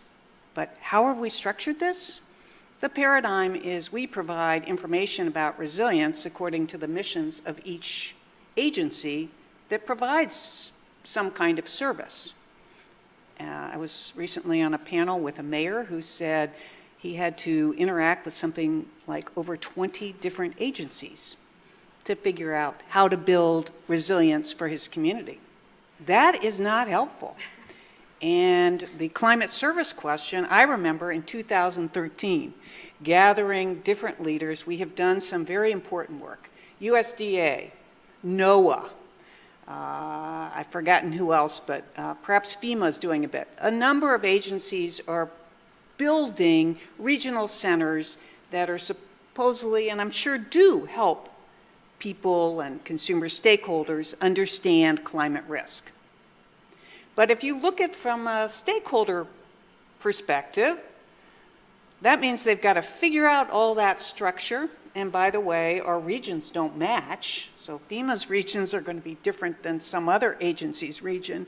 And you just introduce through that structure, which grew up organically based on the mission sets and authorities of those agencies, it introduces often insurmountable barriers, particularly for smaller communities who cannot hire outside experts. Of course, there are consultancies making huge amounts of money helping the richer communities, but the poorer communities, I'll never forget, and I've repeated this story, and I think the answer would be same. I heard 10 years ago from a mayor of a small town on the Gulf that faced heat, sea level rise, and possibly oil spills, other risks.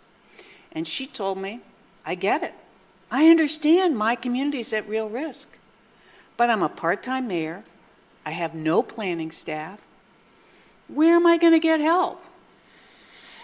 I don't think we have the answer to that. And if we don't have the answer that we can't help those most in need who are exposed, we have to admit there is a problem. And then we have to think, are we thinking in terms of their needs? But what I unfortunately saw more in government, and that's perhaps because of if you think the people working in government are hoping to have long careers, and how do you have a good long career? You serve your agency well and their mission set, and you're not so worried about your other fellow agencies' mission set, you're worried about your own mission set. And that's not a criticism, that's just natural about how the workforce operates. So that means if you step back, in my experience, that leaves big gaps and holes in what kind of services we're providing. So the report now, 10 years later, on how to provide climate services continues to provide recommendations that we do a better job, but we haven't moved in 10 years, really. I mean, I'm sure we've made some marginal improvements, but we haven't answered the big question of that mayor. And until we do, I think we are going to see a lot more damage, a lot more communities surprised by these events that are, as the IPCC made very clear this week, will continue to worsen. And with each incremental gain in heating, in the global average heating caused by this blanket of carbon and other greenhouse gas emissions, there'll be accelerating and bigger events. And those communities are not prepared here and worldwide. And that has national security and other risks attendant to it. Thanks, appreciate that. Let me shift gears a little bit. Alice, again, you said it at the beginning, quoting Francis Bacon. I won't try to remember the exact quote, but resilience is generally thought of as a positive concept, and one maybe not motherhood and apple pie. It's on the second hierarchy of motherhood and apple pie. There are, however, concepts that are in the report, concepts that you all deal with that are resilient adjacent, that certainly are controversial and are controversial right now in Washington in policy environments and have been across administrations. So, environmental sustainability governance, right? that idea and the president's first veto, I don't know if it's happened this week or not, right, around pushing back on Congress for putting restrictions on ESG policies in the federal government. Diversity and inclusion, under the Trump administration, there was a lot of efforts to pull back on diversity and inclusion training and other elements of it.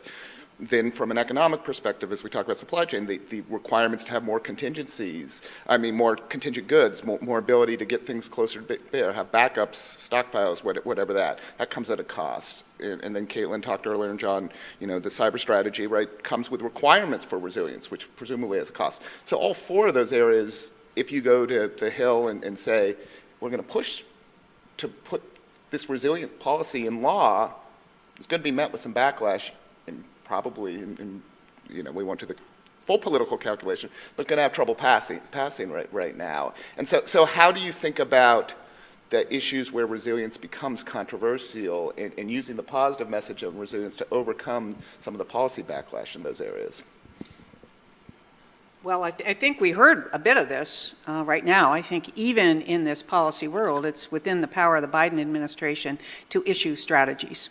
And we could start with a national adaptation plan. We do not have a national adaptation plan, and the United States is now a bit of an outlier. Not a bit, probably one of the major economies that doesn't have a national adaptation plan. And what does that give you? Well, President Eisenhower was famous for saying that planning is essential, but plans are useless. We've heard of other similar. But it at least lays out what are the expectations for the federal government. It has some of the best science and scientists in the world. What are the expectations of the federal government, state, local, tribal, territorial governments, the private sector, for everyone to understand how we're all going to be at interplay. In your report, you focus very wisely on energy resilience. We still need an energy resilience plan for the United States. Outages are way up. They increased went from 50 a year to 100 a year in the last 5 years, and a lot of that is due to extreme weather events that are worsened by climate change. We have a grid built for the climate of the past. That's not surprising, but it has not been retrofitted to the climate of the future, so we can anticipate major outages which affect everything, including public health, cybersecurity, you name it. We don't have power. It's very difficult for us to operate, but we don't have a plan. That's, again, within our power. Department of Energy could issue such a plan. So there's a lot of strategy I think you could be engaged in without, I hope, incurring the wrath of the Hill, even though this is a very divisive politically issue between the two parties right now. My mere existence is divisive. I will tell you, my office, how much money we get or don't get, what kind of airtime we get, who we report to, and when, I think has always been incredibly controversial. And so, the thing that I have done, and the thing that I really tried to do, and I mentioned this earlier, is really help people understand how DEIA is mission. Because the one thing that unites every single person that serves in the intelligence community, and I would argue in the federal government generally, is their desire to serve and to keep their fellow Americans safe, right, and to do no harm. I think that's the one thing that brings everyone together. And if we can help everyone understand, if we can broaden the definition of DEIA so that folks understand it is not just a protected category thing, this is an everyone thing. If we can broaden folks' definition of that and then demonstrate to them how this serves national security, and that when there are not doing this, they are harming the country they love. They are harming the institution they've been brought here to protect. If we can help them understand that, that for me makes this issue something that is not political. This is, again, a national security issue. I tell folks all the time, if we don't have psychological safety in our operations world, right? If our officer doesn't feel comfortable saying, we should run this op on this day instead of that day, we should process this voucher in this way instead of that way to maintain cover consistency, or we should also bring in a military analyst from DOD to help us. If our officers don't feel comfortable saying those things without fear of retaliation or retribution, then things like 9/11 happen, right? And so we need to make sure that folks understand that piece of that without that psychological safety, we are not serving our country. This is not a nice to have, this is a need to have, just like a number of other things that folks have recognized are need to haves. I think one of the key sort of shifts in the national cybersecurity strategy was, and I think Chris, the former National Cyber Director, Chris Inglis, sort of keyed into this early on, which is there are limits to public-private partnership, what a voluntary approach can provide. And I think a focus on public-private partnership has, in certain circles, certain portions of government, made us forget that there is those who govern and those who are governed, and corporations are governed. And the U.S. government has a responsibility, just like corporations have a public responsibility, to vouchsafe and prevent harms, and to set limits in the market. And voluntary is great, but it certainly is not reliable, and it's not scalable, and it's not fast. You know, a great example is incident reporting. Congress has knocked down barriers to incident reporting, safeguarded, prevented it from being given to a regulator, put sort of liability protections on certain portions of it, and it removed a barrier, but Somebody came up with the another, sluice gate was another not reason open. not to do it, right? Was not open. Yeah. How do you scale that? How does the government understand what's happening in networks? You require it. And at some point, you have to do that. You have to recognize when there is a failure in the market. And the United States cannot be afraid to govern. That does not mean it has to be expensive. It doesn't mean we have to strangle corporations. But the United States has to be able to govern. The U.S.'s approach to evolving and emerging threats and risks from the tech side, climate side, and cyber side is sluggish, and it's, in some cases, a decade behind other developed nations. I don't know how you fix that. As a political problem, that's not a policy problem. I'll kick it back to you. Yeah. Thanks. And luckily, I've got a good question here. But I'm going to read it a little and then maybe expand on it. When looking at budgets, long-term initiatives needed to build resilience like DEI get cut. And then the questions around sustainable resilience and how do we build that. Keeping the policy and political discussion sort of in the forefront, is it possible to build our governing system of resilience that is resilient to political change, that is resilient to policy preference change? Because, you know, sitting through, and you know, I worked with John in the Trump administration, Alice, and the Obama administration was in the Biden, sitting through the different administrations, while there was consistency, luckily, in some of the issues we were working on, a lot of them there weren't, and there's a, you know, it's really hard, and going to the corporation side, if you're betting against the policy's change, you're not going to make the investment, in long-term resilience necessarily if you think you're not going to be required in the future, or you're actually going to be disincentivized in the future to make those investments. So how do you think about the question of making our government resilient to too much political back and forth, too much policy back and forth?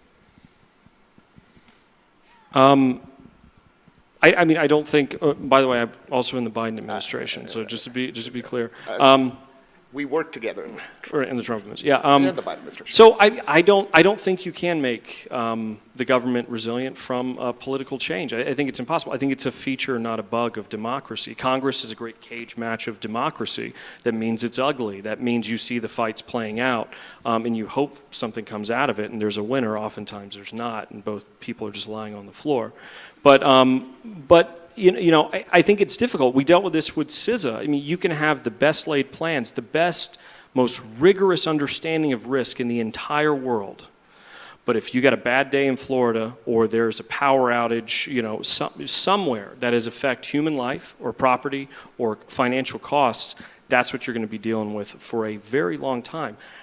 That is a government that's responsive politically. It might be educating policymakers. I don't know how you square that circle, but I do know the place where it comes from, which is a very democratic place. I'd be worried of making any change that would shift that source. I don't think those are mutually exclusive, but I'm not creative enough to come up with a solution. So I kick it to my panelists to solve that. One of the things, I agree with you. I don't think it's possible to make anything, you know, permanent, I think, especially within the policy space. With this area of work with DEIA specifically, and for that, but I do want to make it hard to change things, right? So one of the things that I focus on a lot is making sure that we are writing policies, intelligence community directives, right, that try to make DEIA a part of the fabric of who we are, right? So that if you, I mean, and leverage a lot of the resources that we have at the authority we have. So if we have an executive order that says we're supposed to do these 5 things, okay, well, let me try to get a policy, an intelligence community directive on the books that will take those 5 things and keep them a part of who we are, even if that executive order is rescinded, right? And so that doesn't mean that a new administration, a new DNI couldn't come in and renew that intelligence community directive or rescind that intelligence community directive, but they would have to actively do something in order to undo something. And it's less likely that someone is going to do that unless they've got they're very passionate about undoing it. But really focusing on policy is important. A perfect example within the intelligence community, we've had a lot of officers trans officers who've had a number of questions about their security clearance, right? If they pursue gender affirming care in a state where that's criminalized, or how is their security clearance going to be impacted? If they pursue gender affirming care for one of their children in a state where that's criminalized, how is that going to impact it? If they get an abortion in a state where that criminalizes, how? So they're having our officers are having a lot of these questions, and in response to that, one of the things we did, 2 things, is we created a transgender inclusion policy, which is an intelligence community directive that helps the intelligence community. It kind of sets a floor, right? That says, listen, these are the types of things that we need to make sure we're doing as a part of the IC to ensure that these officers have equitable access to all of the things, that they can go to different field assignments, that they can bring their partners with them, just like anyone else can. And so we're making that an intelligence community directive. And on top of that, we hired a transgender inclusion coordinator for the intelligence community to help those officers who were transitioning, make sure that they understand kind of what their programs are available to them. Again, that position there, I took FTE is really hard to come by if you're managing in the government, right? You have that one slot. What are you going to do with it? And I made sure that I made that slot. I made it for that person so that long after I leave, hopefully, right, that position is still going to exist after I depart. So Alice, we'll give you the last word on this question. 30 years, we want to be fighting climate now. We want to be making the country more resilient to climate over a long-term period, whatever period you say. How do you make the climate resilience fight, other parts of the resilience fight, resilient to too much dramatic back and forth? Or do you accept the back and forth and make progress when you can and then hope it doesn't get retrenched too much? Well, I agree. That is a feature of democracy, is that we have diverse voices, and it may be a change.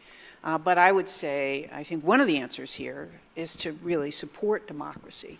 And that requires, in my opinion, greater transparency as to who's funding our elected leaders.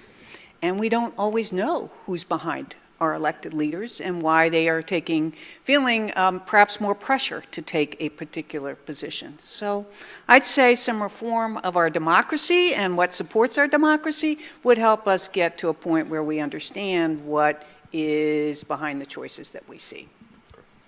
John? If I could, real quick, sorry, you just made me think about the question in a new framing.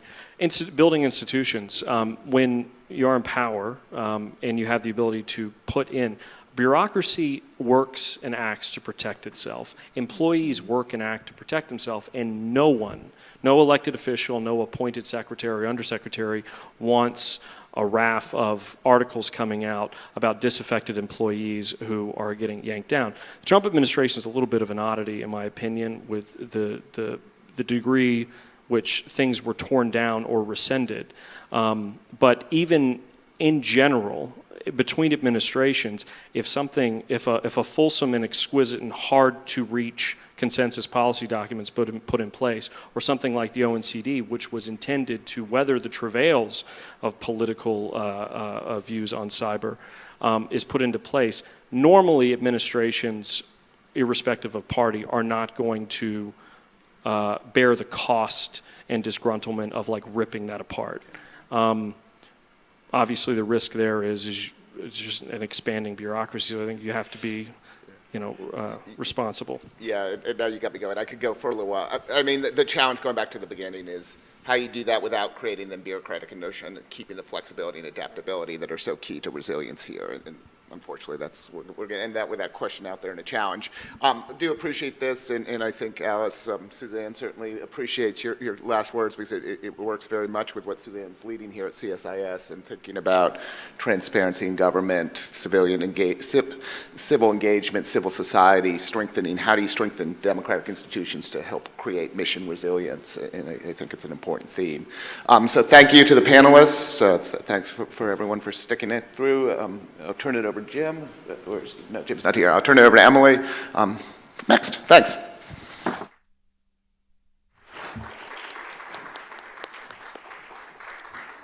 Thanks so much. As our panelists start to make their way off the stage, I just want to say a few closing words of thanks. We didn't necessarily define resilience in any sort of pretty and bumper sticker fashion today, but I do think we can sum it up by saying things happen, or perhaps a more colorful version of that if that's your want. We need to bounce back, we need to bounce forward, and we do so best if we have a diverse and a healthy workforce underpinning all of it. A real thank you to Deloitte for their support in this project, to our very hardworking junior staff who executed an extremely complex set of panels very well today, especially to Davey Nair, who was spearheading most of that effort.